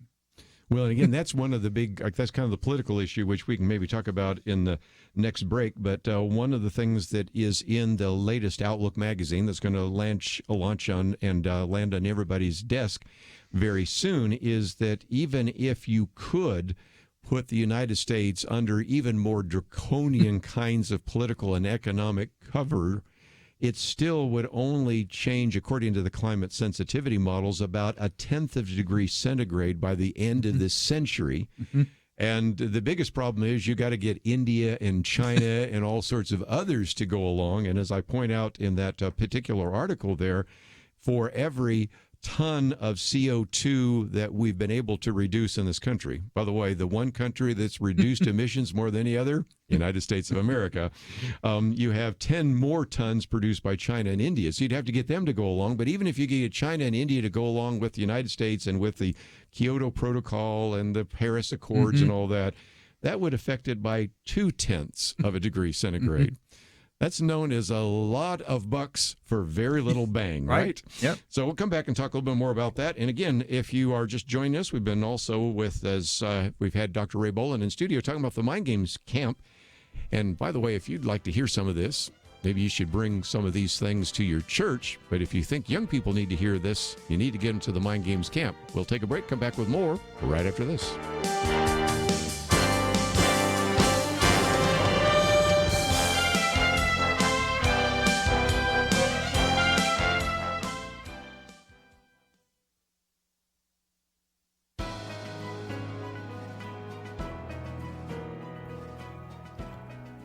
Welcome to the First Liberty Briefing.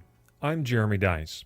You probably know the story of Aaron and Melissa Klein, the bakers in Oregon forced out of business and fined $135,000 by the state when they politely declined business that would have forced them to violate their religious convictions.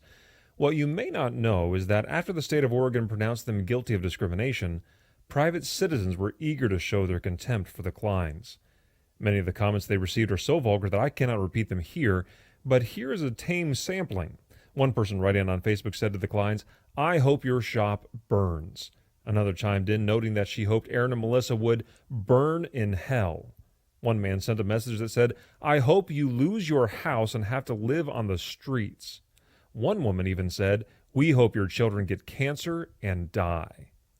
When the government declares that citizens like Aaron and Melissa are not entitled to the Constitution's promises of religious liberty and free speech, its people push aside any goodwill that allows people to coexist peacefully with beliefs with which they may disagree.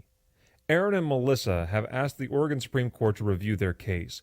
We hope the court will accept the appeal, if only to remind everyone that it is possible to live peacefully as neighbors, even when we disagree. To learn how First Liberty is protecting religious liberty for all Americans, visit firstliberty.org. I'm Kelly Shackelford, President and Chief Counsel of First Liberty Institute. Some people think our religious freedom will soon be gone, but that's not true. The fact is that First Liberty, a national network of America's top attorneys, is winning over 90% of our cases. We defend religious freedom for people like you. Go to firstliberty.org and read the exciting story. That's firstliberty.org.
Now, back to Point of View, your listener-supported source for truth. Back for a few more minutes. Again, Dr. Ray Bohlin in studio with us, and we've been talking about the Mind Games Camp. We'll come back to that in just a minute. But while we've been talking about this Christian environmentalism, it occurred to me that some of the people listening to this program are pastors, Bible fellowship leaders, small group leaders, Sunday school leaders, and it, I think, would be really appropriate for someone to actually give a message. It could be a sermon, it could be a Sunday school lesson on how Christians think about the environment. Now, they don't necessarily have to get into all the political stuff of the Green New Deal, but you've given us a little bit of an idea of how you would approach this, since this is a big issue right now. And one of the things that George Barna said the last time he was on this program is we've done surveys of pastors, and we ask them, for example, does the Bible say something about abortion and medical ethics and all this? Yes. Does the Bible say something about the environment? Yes. Have you preached on it? No. You couldn't even get double digits. It was like single digits of those that said that they'd ever given a message on just how a Christian would think about the environment. So give some of our listeners who are teachers an idea of what they might say. Well, there is definitely a great disparity, and it's almost been been quite discouraging to me over the years, having been one who's been interested in ecology and environment for decades. It is hard to bring something about, because I've even talked to, when I'm giving that presentation with young people, I said, is there anything like do you have any kind of an ecology group or outdoor group? Or, oh, no, you never hear that in a church. And I've often said to it that we're missing a great evangelism opportunity, because our young people are being educated in an environmental context. That's true. And to see that as being significant. And when they walk into a church and see it not even addressed at all, they're going to look elsewhere. They just are. I mean, even when our boys were small, they're in their 30s now, but they were getting an environmental education even then. So they have this background, they have this understanding, but they don't have the Christian worldview context. Yes. Francis Schaeffer wrote a great book, Pollution and the Death of Man, and my article, Christian Environmentalism, I adopted his pattern and the way he presented it and structured it. And it is something that we really can and should change and make some gains on. But it's tough sledding. And one of the things that I surfaced a couple of times is some surveys that were done that found that interest in the environment and church attendance were inversely related. In other words, the more likely you are to go to church, the less likely you are to be involved and interested in the environment. And I think there's a couple of reasons for that. Number one, the environmental movement has been taken over by a lot of kind of new age type people. Absolutely. And Christians go, oh, what do I think about that? Number two, if they're convinced that the Lord's going to return before the end of this broadcast, maybe I shouldn't be a good steward. But, you know, if I go back to Genesis, it says we are to be good stewards. We are to be caretakers. We're to be like gardeners. And whenever the Lord returns, we should have taken care of his creation. So I think if anything, we should be on the forefront of that and reject all the kind of new age or even humanistic ideas that are associated oftentimes with environmentalism. Well, Kerby, I've even used the parable of the talents to try to drive in a little guilt sometimes, because you had the one who was given 5 and then 3, and they each doubled theirs, and the one who just got the 1, well, he took it and buried it because he was afraid. And when the master came back, he just gave him the 1. And well, that coin, that talent is not going to have changed much. It might look a little dirtier, but it's still usable for what you initially could use it for. But if you think about the condition of our earth, this was put into our care, and when Jesus returns, is it going to be in better shape or in worse shape? And I think we all know the answer to that. Are we killing the planet? No, but we're definitely making mistakes and have. So I think that responsibility needs to be thought about, needs to be, even if you just start something like a bird watching club at the church. Just go out and watch birds on Saturday, and a lot of people really enjoy doing that. I used to do it a lot myself. And just little things like that can get something started that gives you people who are interested in being about these sorts of things. And again, I might just mention that we just mentioned in passing your Christian environmentalism article, but it also is available at probe.org. And actually, if you find the one that we've posted here, The Complex Realities Behind Global Warming, you can find that one as well. You mentioned Dr. Francis Schaeffer. He gets mentioned around here quite a bit. So those are just a couple of suggestions and ideas. Maybe you already have like an Awana program, a Sunday school class that already has some interest, but I would really encourage you to take some time to apply biblical principles to every area of life, and the environment is one of those. Well, let me mention just one more time, the Mind Games Camp coming up. One of the reasons we brought Dr. Ray Bohlin in here is because he's one of the speakers, and it is taking place from June 16th to the 22nd. Now, I might just mention that obviously there is registration, but it's very inexpensive. If somebody says, well, this might be a little bit of a challenge, there are scholarships available, and Dr. Ray Bohlin, I think that, again, let's talk about that, because you have video clips, you have role play, There's a ropes course. Yep. There's a pool. It's by a lake. There's just all sorts of things. So talk about what a typical week for some of these young people would be, because I know when they're told that they're supposed to come, I know there's oftentimes heel marks at the back of the room. But after the first session, they're really excited, aren't they? They really are. And in a sense, I kind of scare them into being really excited. I will, for a few minutes, play the role of a somewhat hostile atheist professor who just has questions for them.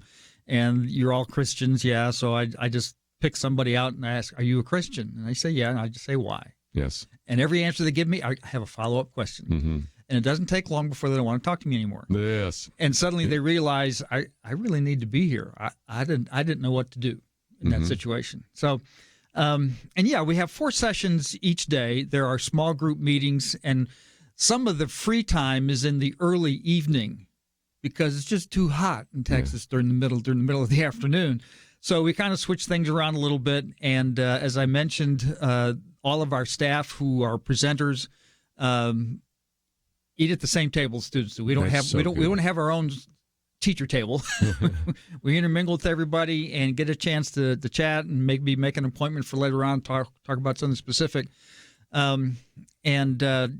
Yeah, there are opportunities for fun, as any camp will have. And Camp Copus is a really great place. They've worked out a great relationship with them. They really like it when we come, for one thing, because we leave our rooms better than when we found them. That's outstanding. Doesn't happen with most other church groups that come to a camp. So they're really glad to have us. And is it a challenge? Yeah. Sometimes they're meeting new people, and some of these friendships last for decades that they form. Sometimes they're not getting enough sleep. Yeah.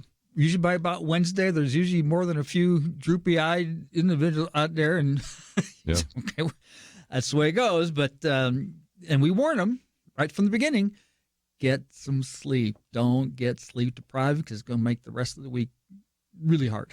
You also have some alumni, and I know there's a discount for those, so if they've been there before, and that's kind of fun too, because I found that some of the alums that go through when they're seniors, nothing more confident than a high school senior.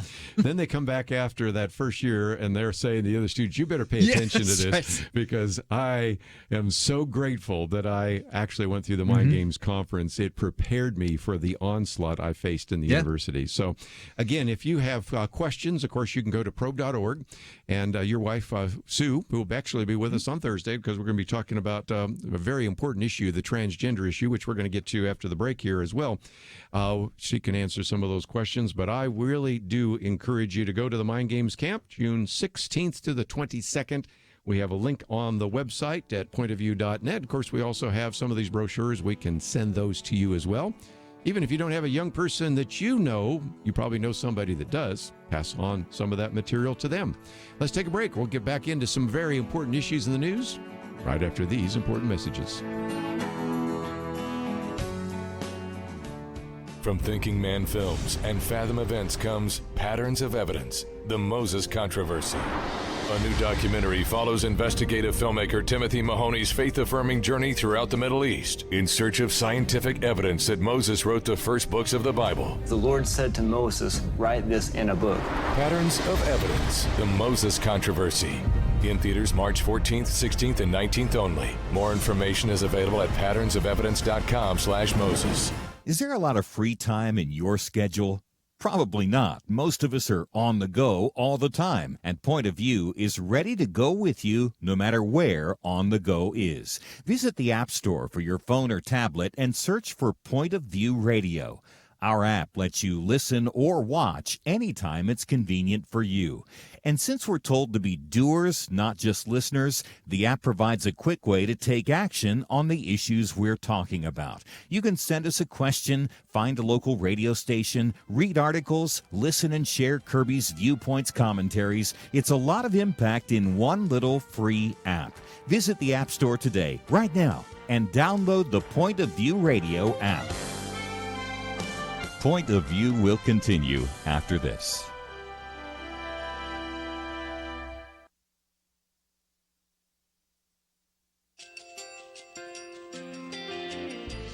I just want to thank you so much for all the wonderful programming you have.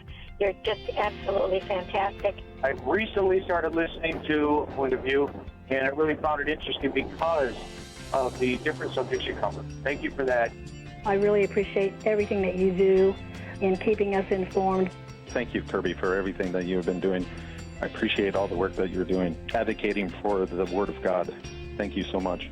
Point of view, I think, is absolutely necessary because it's a Christian perspective, a biblical worldview perspective, and receive very current, up-to-date information about what is really going on, week to week in our culture, which is changing so rapidly, and yet it's morally sliding backwards.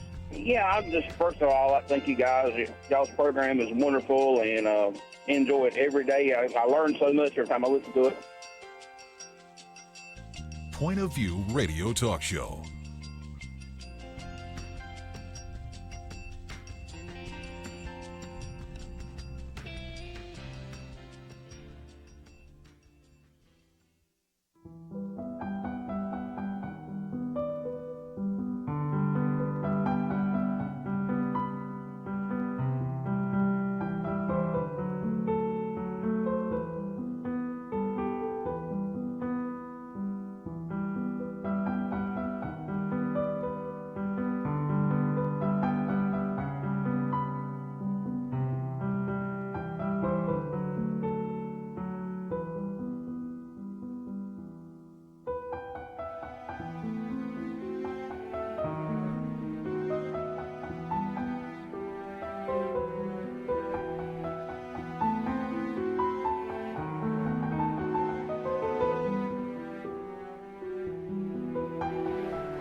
Hi, this is Kerby Anderson. You know, each day we take on the tough issues and provide a biblical perspective to them. The topics we cover are wide-ranging: apologetics, theology, prophecy, creation and evolution, intelligent design, marriage, family, child-rearing, the millennial generation, trends in society, politics, economics, business, religious liberty, the Constitution, public policy, foreign policy, military policy, tensions in the Middle East, abortion, homosexuality, pornography, sexual ethics, media, technology, history, and America's godly heritage.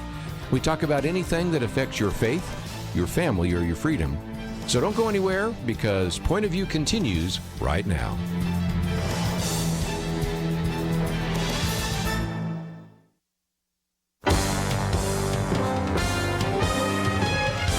Across America, live.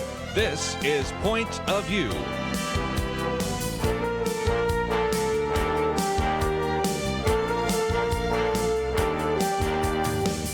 And now, Kerby Anderson. This hour, we're going to spend a little bit of time talking about the transgender issue, and then we're going to get back into some of the issues in the news. One of the articles we've posted here is a little bit about the speech by President Donald Trump at CPAC. Also, the investigation of Donald Trump by the House Judiciary, and we'll get into a couple other topics in just a few minutes. But this is a topic that we come back to from time to time, and this new book, The New Normal, The Transgender Agenda, is written by a number of individuals, and we're privileged to have with us for a few minutes Dr. Robert Oscar Lopez. If you're not familiar with him, just an incredible story that came out in his book a number of years ago. An individual that graduated from Yale University in political science, earned his PhD from the State University of New York in Buffalo, was a professor at Cal State University until he began to speak out about his family background and what some of his concerns were about homosexuals as parents. And of course, since he had that as a background, he could speak to that issue. Then he has one of these chapters in the book on the new normal, getting into the issue of chastity. So we've got a lot to cover in just a short amount of time. So Dr. Robert Oscar Lopez, thank you for joining us today here on Point of View.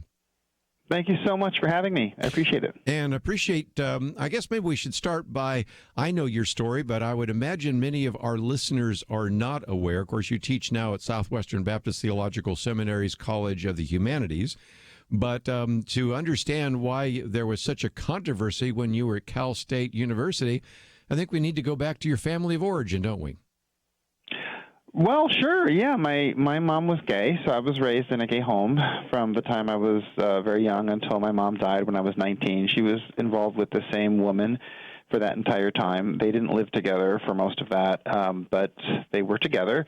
And so I was part of a culture really from the earliest moments I can remember back in the 1970s, and I was initiated into homosexuality at a young age, at age 13. And at the time, I didn't really think of that as abuse, but later on, as an adult, looking back, I could see it was very, very harmful. But, yeah, that was my experience growing up, and I got out of that when I was in my late 20s, and then I came to Christ later on. And so I've just felt that I wanted to speak to the culture and share my witness, and because of that, I ran afoul of a lot of the orthodoxy out in California, where even if you were a Christian, you were not supposed to criticize gay parenting, for instance. That was a super taboo, and you certainly were not supposed to say that you were gay and then got out of it. That was another taboo. So I just was a walking taboo bomb.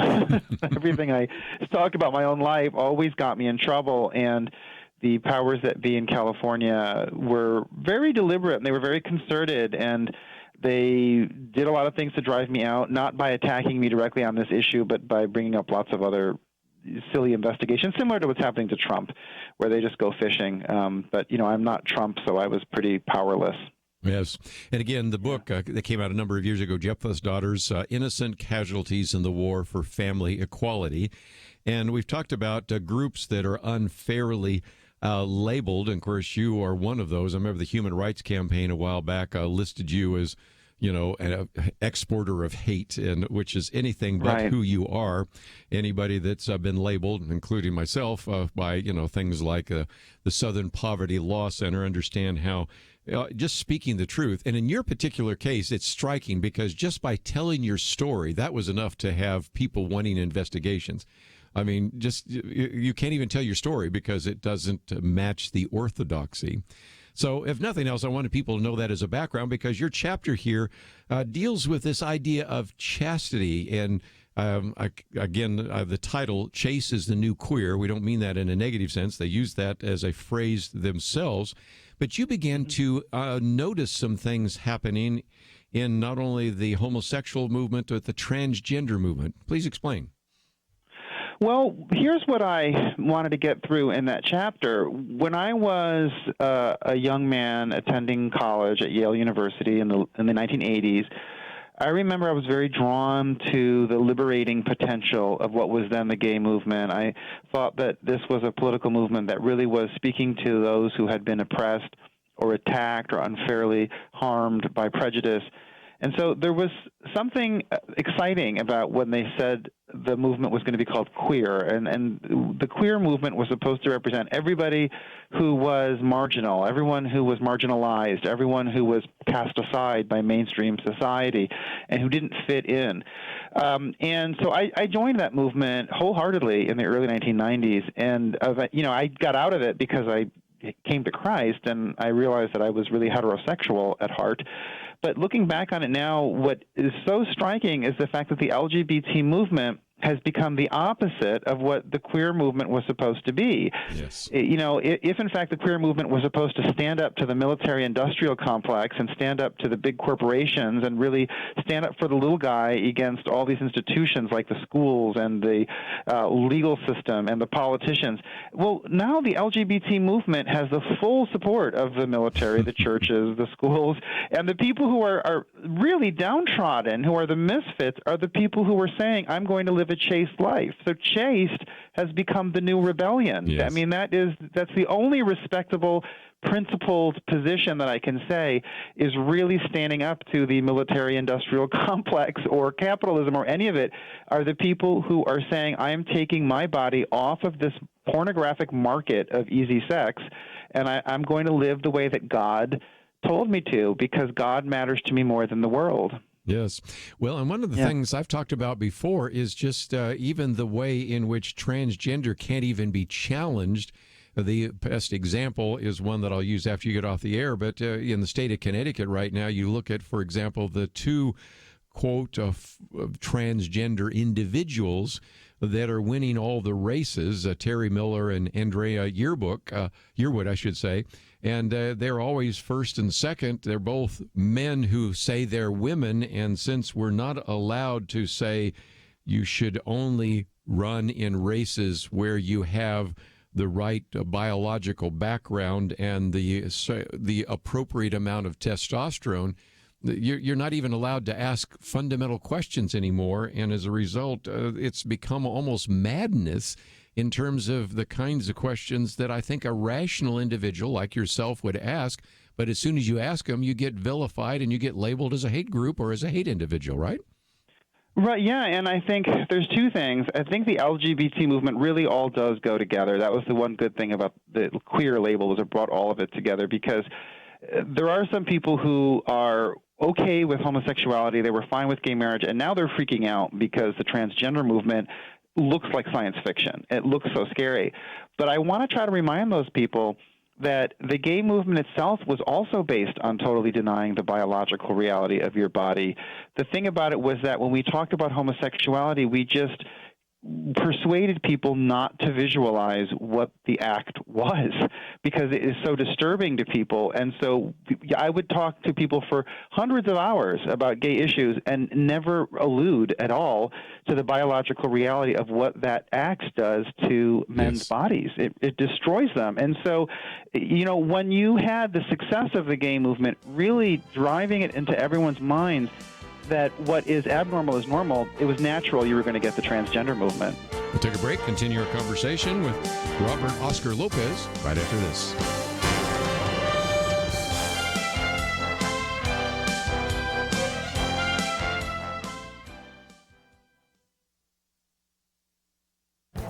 This is Viewpoints with Kerby Anderson. You know, so often we hear that the vast majority of Muslims are peaceful. While that is certainly true, the claim doesn't go far enough. Many years ago, William Kilpatrick wrote about the vast majority myth. He countered this idea with 3 propositions.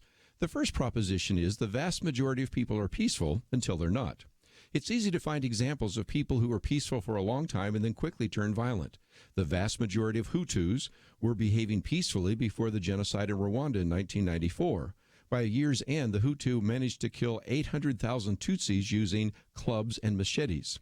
The vast majority of Europeans were behaving peacefully prior to World War I. All that changed in 1914 when the nations of the world went to war with each other. The second proposition is the reality that the vast majority of people will go along with the flow. The majority of the Hutus went along with the flow. This proposition is especially true in Islam. Most Muslims, especially in this country, would just like to be left alone. They want to go about their business of earning an income and raising a family. Kirkpatrick says that one of the built-in features of Islam is that you won't be left alone. It forces you to be good, and the way to be good is to conform to Sharia law. That is especially true in a country that not only has Sharia law, but also has established a caliphate. The third proposition is that a majority of people in any society are women and children. Although some Hutu women took part in the slaughter of Tutsis, it is true that the vast majority did not. That is little comfort to those who were slaughtered. Most jihadists and suicide bombers are men, and there are some women and children that participate. And while it is true that the vast majority aren't jihadists, that makes little difference in terms of the terrorist danger to me and you. I'm Kerby Anderson, and that's my point of view.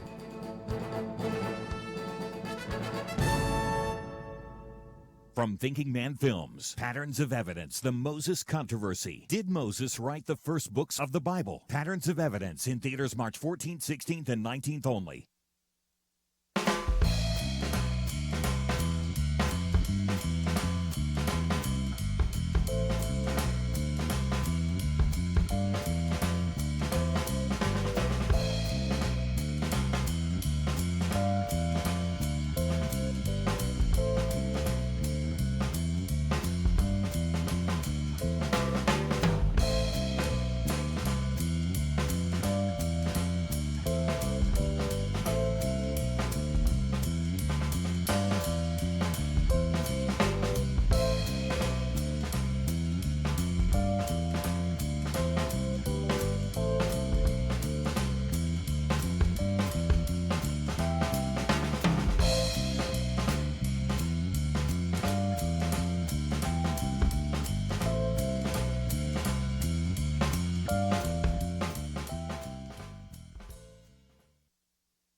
You're listening to Point of View, your listener-supported source for truth. Back for a few more minutes, and we're talking today with Dr. Robert Oscar Lopez, and he is one of the contributors. There's actually 11 contributors to this book, The New Normal, The Transgender Agenda.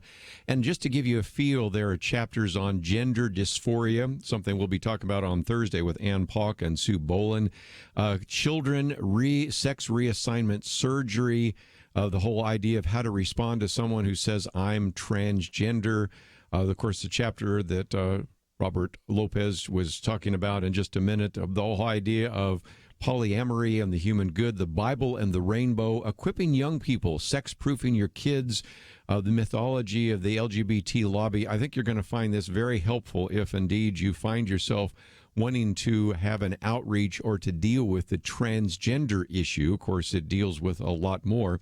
But Dr. Lopez, let me just come back to you for just a minute, because the point you were making is whether we're dealing with homosexuality or the transgender issue, you have to almost suspend reality. As you said, now that we start seeing men running against women in various athletic events, and we see various individuals demanding that they have the appropriate pronouns, you really have to, in many cases, as you pointed out, have to suspend reality and even trying to bring some common sense into the conversation gets you in trouble, doesn't it?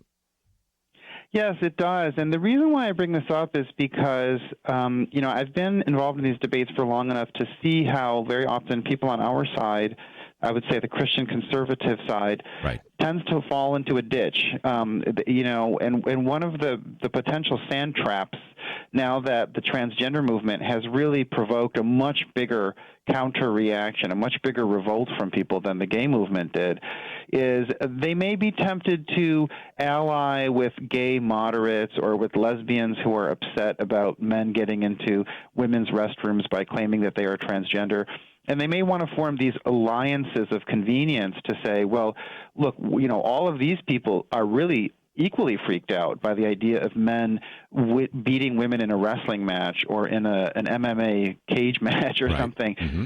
But I think it's important to understand that this all goes together. That you don't want to do a kind of, as one part of the Bible warns, you don't want to react against Egypt by making a treaty with Babylon. They do all go together. And while I think a lot of the really disturbing stuff that's going on with the transgender movement is causing this big reaction because it's public, because it's sports teams and it's your school and it's the curriculum and it's the idea of 9-year-old boys being dressed up in girls' clothing when they go to school. All of that's very public, but the gay movement itself did very similar kind of biological distortions in private.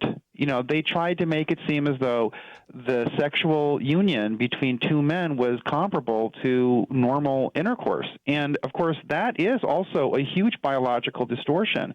And just to give you a sense of this, we made it through the entire controversy about AIDS. I mean, you're talking about decades where there were hundreds of thousands of people who died. And during all of that, there was a propaganda machine that got the whole public talking about how much gay people had suffered and how Ronald Reagan had caused them all this pain, and they avoided talking about the sex act that was spreading the virus. And so if you just think of how huge that propaganda machine is, you have to be very careful about dabbling with these alliances with the gay movement now that the trans movement is clearly not getting as much support as gay marriage did. I think it's important for us to stand strong as a church and as a political movement to say we stand for God's design, which is God made all of us male or female, and to be male in God's design, according to Genesis, is to be given the anatomy that is designed to bring pleasure and children to a female.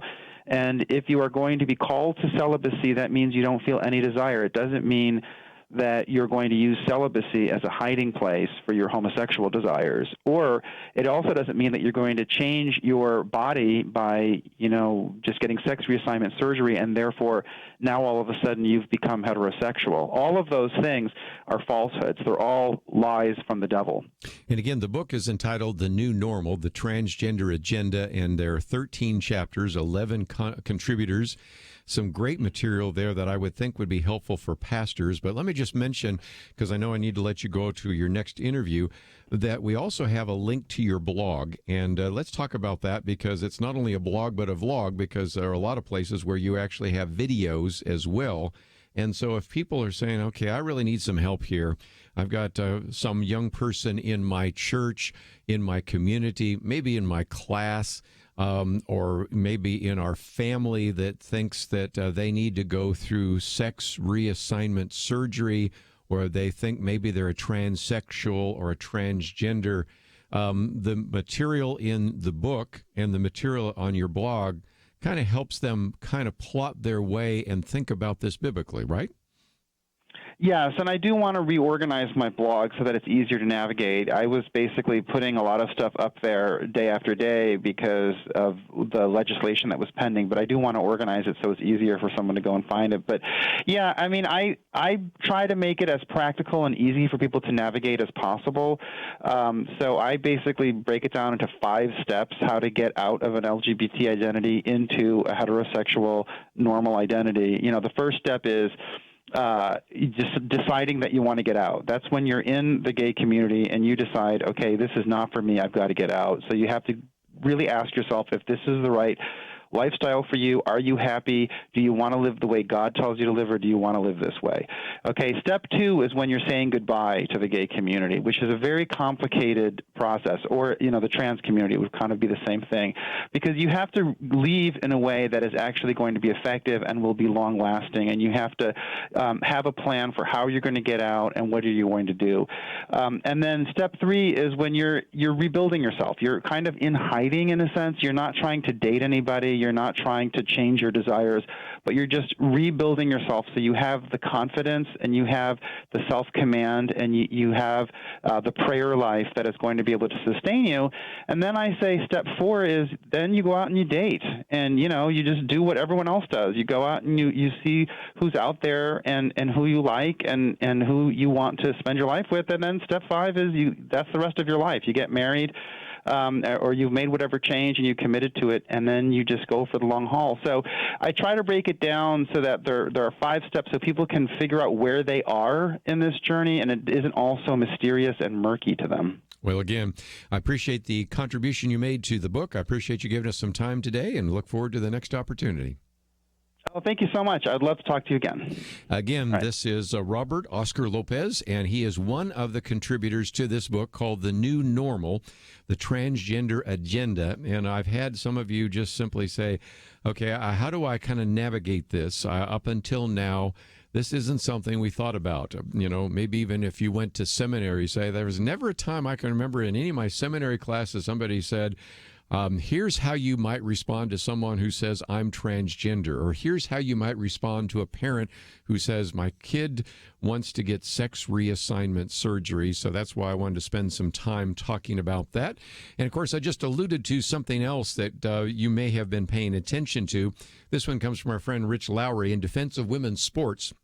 He said the state of Connecticut has offered a dismaying picture of the future of female athletes. I just alluded to just a minute ago. These 2 biological male students, Terry Miller and Andrea Yearwood, finished first and second in the 55-meter dash this year. They set, Miller, by the way, set a new girls, but he's a boy, indoor record and won the 300-meter. The year before, the 2 finished first and second in the 100-meter state outdoor championships. And, of course, that's due to the fact that Connecticut allows students to compete in sports as the gender they identify with. But the unfairness, first of all, biologically, is testosterone, which gives males and boys greater doses, certainly at the beginning of puberty.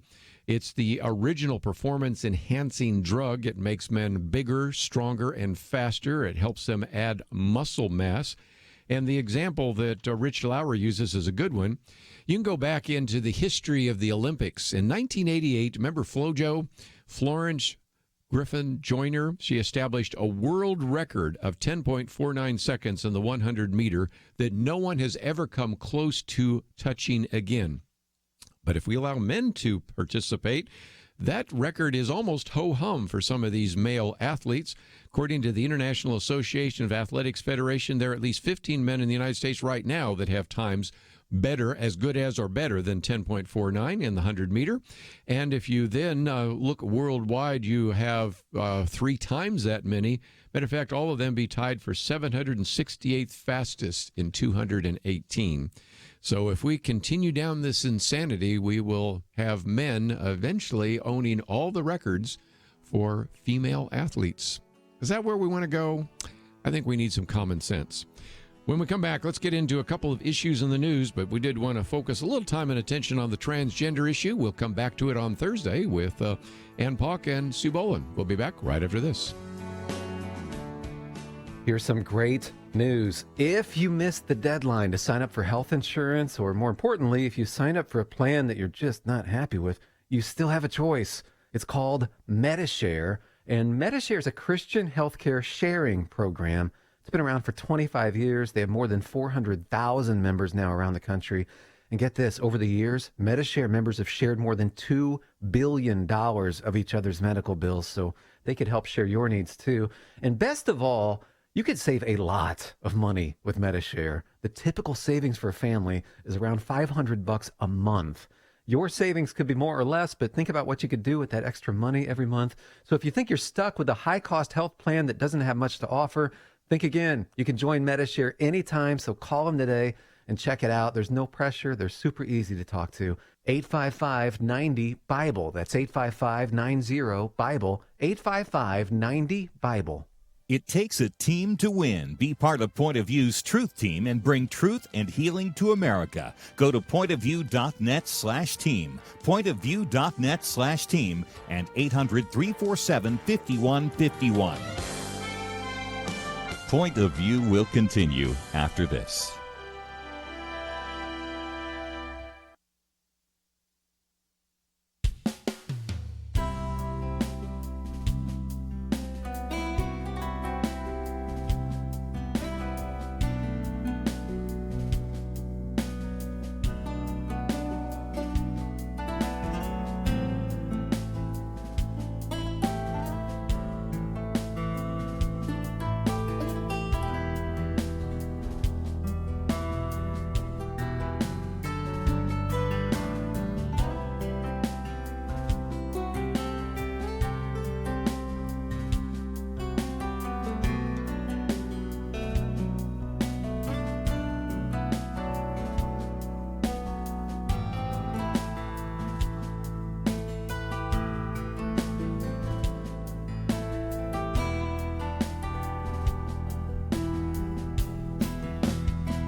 You are listening to Point of View. The opinions expressed on Point of View do not necessarily reflect the views of the management or staff of this station. And now, here again is Kerby Anderson. Final half hour, if you'd like to join our conversation, open line 1-800-351-1212. We'll get to some of those phone calls in just a minute. And again, we have covered a lot of issues, and I plan to cover a lot more. But just before I leave this issue of the transgender, we've talked about some of these fake hate crimes. Some of them have to do with race. Some of them have to do with so-called anti-gay activism. Some of those have to do with Islamophobia.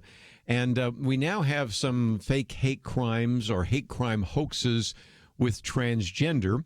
For our listeners in Michigan, they may be familiar with the story that broke last week of Nikki Jolie, a transgender gay rights activist in Michigan, charged with burning down I'll just say his own home, apparently to present himself as a victim of anti-gay activism. The residence went up in flames, so the police department began to investigate. It was curious at the time that it killed all 5 of the pets, but somehow he was able to escape. So it was investigated as a hate crime, but now it looks like something else. And it's worth mentioning he's not a nobody. He was named as Citizen of the Year by a local newspaper for establishing a gay pride festival and community center, and for successfully pushing a city ordinance prohibiting anti-gay discrimination. But if indeed the police are right, and there's all the evidence now, not only was he the victim, but also the arsonist trying to call attention to himself. And if this sounds familiar, of course, over the last couple of weeks, we've talked about the story of Jussie Smollett, who paid 2 individuals to assault him. And it didn't sound right at the time because, after all, we're talking about in the cold night in Chicago. I think they figured it was -9 degrees. They were wearing MAGA hats. Really? Do you think they were? That one was a little suspicious. They had bleach. They had rope, and they said all sorts of so-called anti-gay slurs. Turned out that one was a hoax as well. And our friends at the Wall Street Journal that covered this the other day said, these bluffs, I like the way they call them there, have happened before the election of Donald Trump, but by almost any reckoning, they've happened much more in the last 2 years.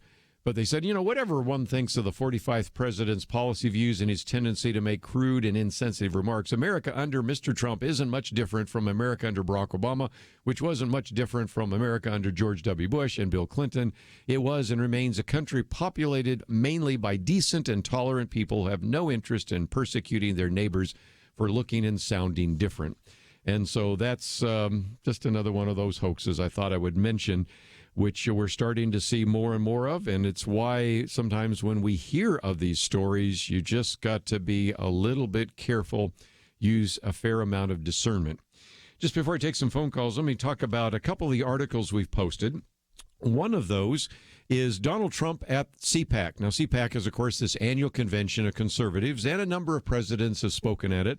And what's so interesting is Kyle Smith takes on the fact that he did something which I don't know that I'd ever seen another president do. But nevertheless, after he gave probably the longest speech of his presidency, it rambled on for almost 2 hours.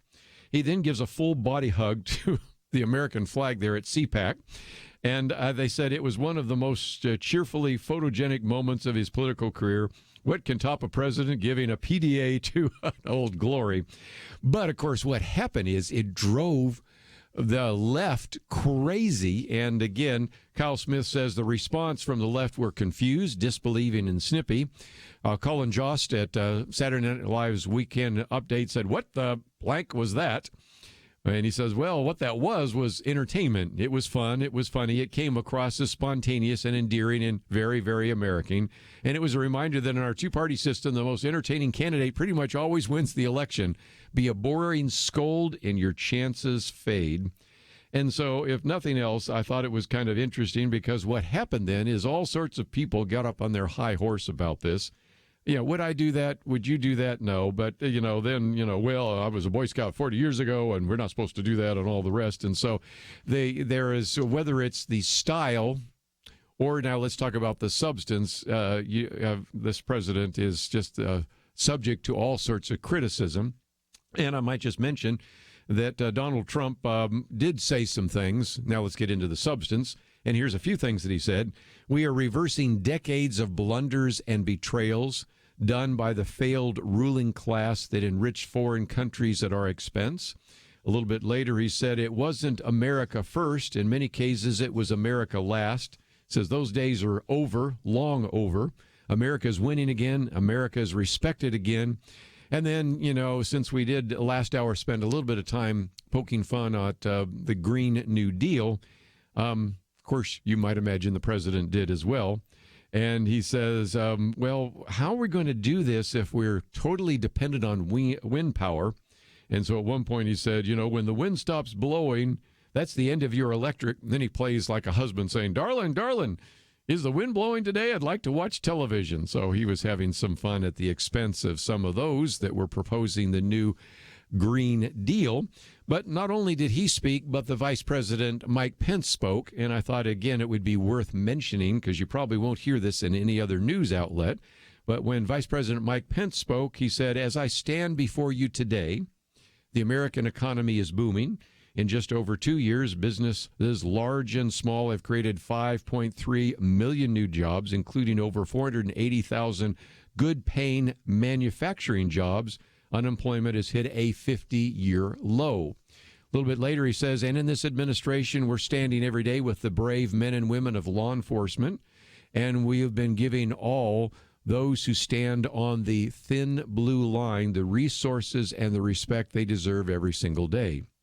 He went on to say, and that includes the courageous men and women of Customs and Border Protection who put their lives on the line every single day. Under this president and this administration, we will never abolish ICE. That brought some applause, as you imagine. And we've already started to build that wall, and I make you a promise, before we're done, we're going to build it all. So then a little bit later, he did remind them of the fact that when President Obama was speaking back in 2014, he said we had a humanitarian crisis at the southern border. 120,000 minors and families crossed our border illegally. Yeah, last year, Mike Pence reminds us, that was 145,000. So if it was a humanitarian crisis in 2014 with 120,000, what is it when it's 145,000? And then finally, just real quickly before I move on to some other topics, he says, the freedom of religion is not just enshrined in our Constitution, it's enshrined in the hearts of the American people. But make no mistake about it, freedom of religion is under attack in our country. Under this president and this administration, we will always stand with people of faith. Again, I got that applause. And we talk so often on our Friday weekend edition about religious liberty issues. Mike Pence, the vice president, went on to say, as we reflect on our God-given liberties, I've got to tell you, I couldn't be more proud to serve as vice president to the most pro-life president in American history. He says, since the days of this administration, President Donald Trump has stood without apology for the sanctity of human life. In one of his very first acts, the president reinstated the Mexico City policy, preventing taxpayer dollars from funding abortion or abortion providers around the world. And he says here at home, President Trump signed a law to allow all 50 states to defund Planned Parenthood. Life is winning in America once again. Just a couple of comments from the CPAC convention from the president and vice president, and I wanted to cover some of that quickly because you probably have not heard that in any other venue. Just as we go to a break, I want to come back and spend just a little bit of time talking about this investigation now of Donald Trump coming from the House Judiciary Committee. The chairman of that committee is Representative Jerrold Nadler, who is from New York, and we'll talk about that and this wide-ranging request for documents. 81 different individuals or groups that are to provide documents, certainly within about 13 days, because the deadline, if I read it right, is just coming right up here to, is it March 14th or something like that? So we'll get into that, or I guess it's March 18th. And we'll see, indeed, where that plays itself out. So I want to talk about that briefly. But as we go to a break, let me also encourage you to go to the website, because that's where you can find the article about Donald Trump, We'll maybe get into the one on the Democrats' anti-Semitism controversy. I'll just mention that briefly in this last segment. And then, of course, we have the one on the complex realities behind global warming. We also have information about the transgender issue that we talked about with Dr. Robert Oscar Lopez. And, of course, Dr. Ray Bohlin was with us today. So you've had a lot of experienced and educated individuals on some very important issues. And if you find yourself saying, I'd like to read a little bit more, I'd like to pass it on to my friends, it's all available there. And, of course, don't forget that Mind Games Conference taking place in June. We need to take a break. We'll come back and talk about the House Judiciary launching another investigation on Donald Trump right after this.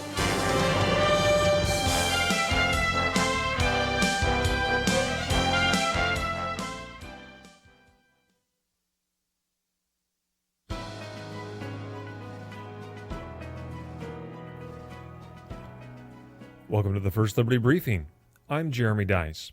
You probably know the story of Aaron and Melissa Klein, the bakers in Oregon forced out of business and fined $135,000 by the state when they politely declined business that would have forced them to violate their religious convictions. What you may not know is that after the state of Oregon pronounced them guilty of discrimination, private citizens were eager to show their contempt for the Kleins. Many of the comments they received are so vulgar that I cannot repeat them here, but here is a tame sampling. One person writing on Facebook said to the Kleins, "I hope your shop burns." Another chimed in, noting that she hoped Aaron and Melissa would burn in hell. One man sent a message that said, "I hope you lose your house and have to live on the streets." One woman even said, "We hope your children get cancer and die." When the government declares that citizens like Aaron and Melissa are not entitled to the Constitution's promises of religious liberty and free speech, its people push aside any goodwill that allows people to coexist peacefully with beliefs with which they may disagree. Aaron and Melissa have asked the Oregon Supreme Court to review their case. We hope the court will accept the appeal, if only to remind everyone that it is possible to live peacefully as neighbors, even when we disagree. To learn how First Liberty is protecting religious liberty for all Americans, visit firstliberty.org. I'm Kelly Shackelford, President and Chief Counsel of First Liberty Institute.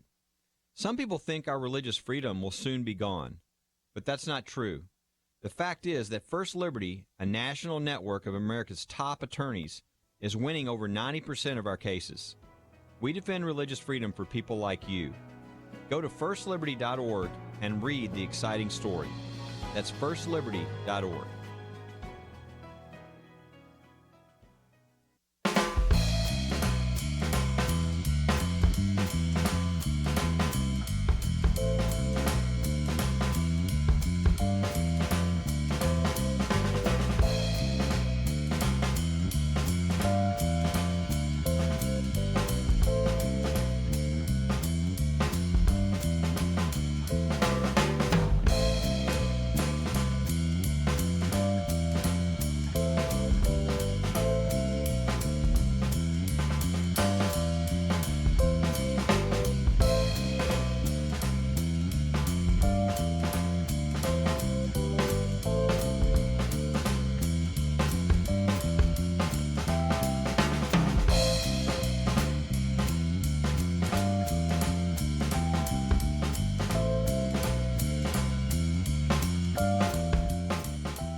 Now, back to Point of View, your listener-supported source for truth. After a few more minutes, let me just mention that one of the things that's kind of leading the story over the last day or two has been the decision by the chairman of the House Judiciary Committee, Gerald Nadler, to launch a sweeping, and that's probably an accurate word, probe of President Donald Trump. And give you an idea of how sweeping, 81 different people or individuals are supposed to turn in documents. They're supposed to get them in by March 18th.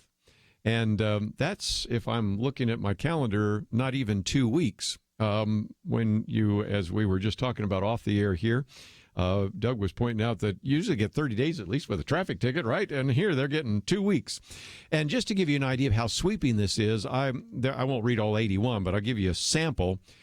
Corey Lewandowski, then the Department of Justice. I love that, Department of Justice. That's pretty broad.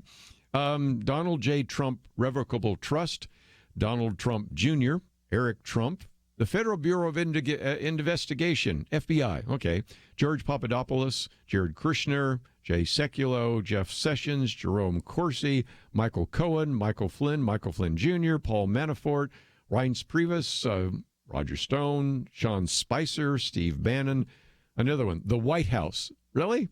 The Trump campaign, the Trump Foundation, the Trump Organization, Trump Transition Team, WikiLeaks, the 58th Presidential Inaugural Committee, the Kushner Companies, the NRA. It goes on and on and on. And this list of 81 different names touches on every aspect of Donald Trump's life.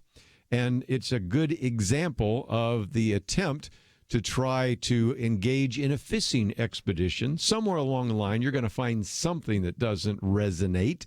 And that's going to then be exposed. It's going to be magnified, and it's going to be used perhaps as a justification for impeachment.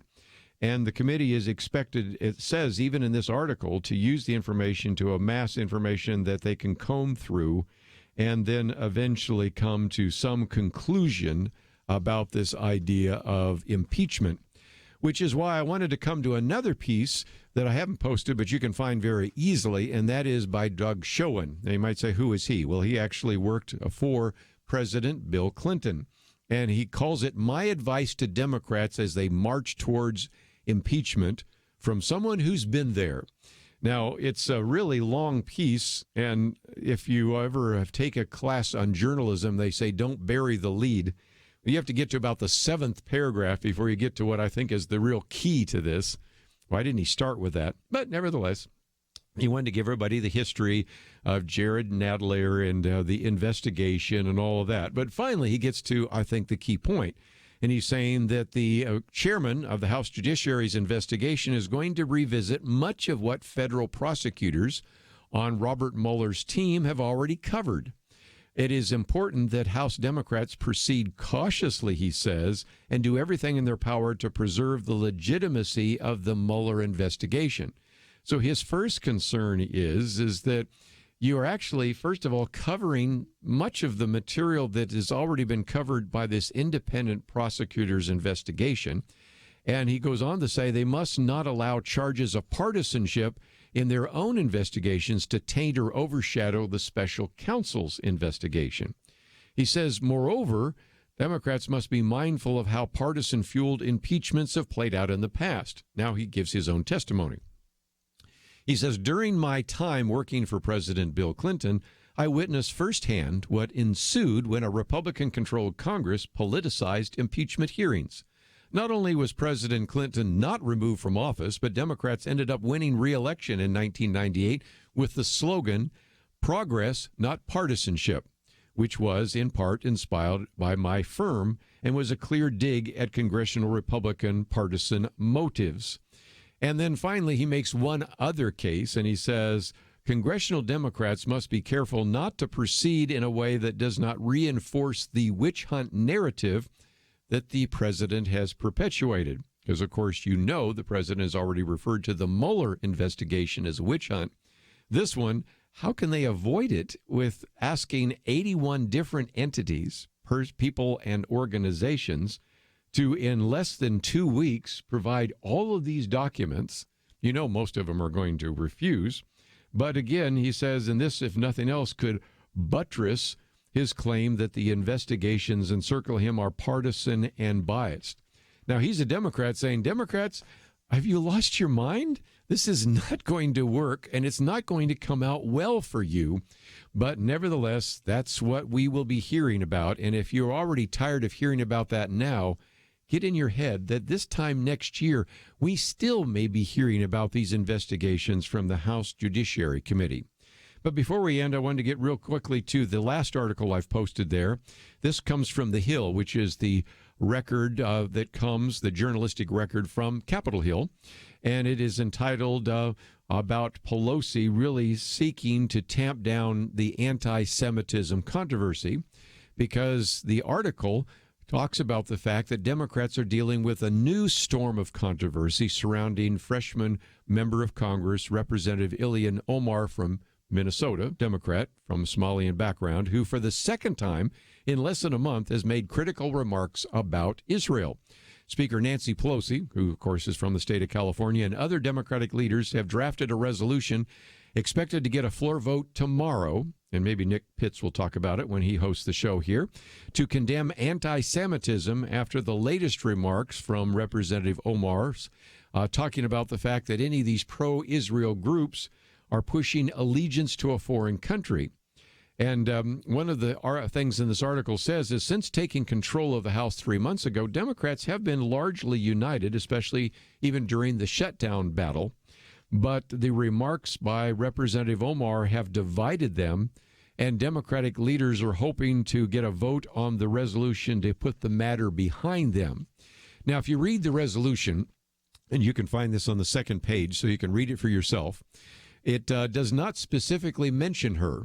Okay, so how do we have a resolution condemning what someone said, but we don't say who it is, asking for an apology, but we don't tell us who's supposed to apologize? Maybe you can see the point here. But nevertheless, it does at least state that accusations of dual loyalty generally have had an insidious, bigoted history. Goes on to also acknowledge the dangerous consequences of perpetuating anti-Semitic stereotypes, and it also rejects anti-Semitism as hateful expressions of intolerance that are contradictory to the values that define the people of the United States. So how has Representative Omar responded? Doubling down.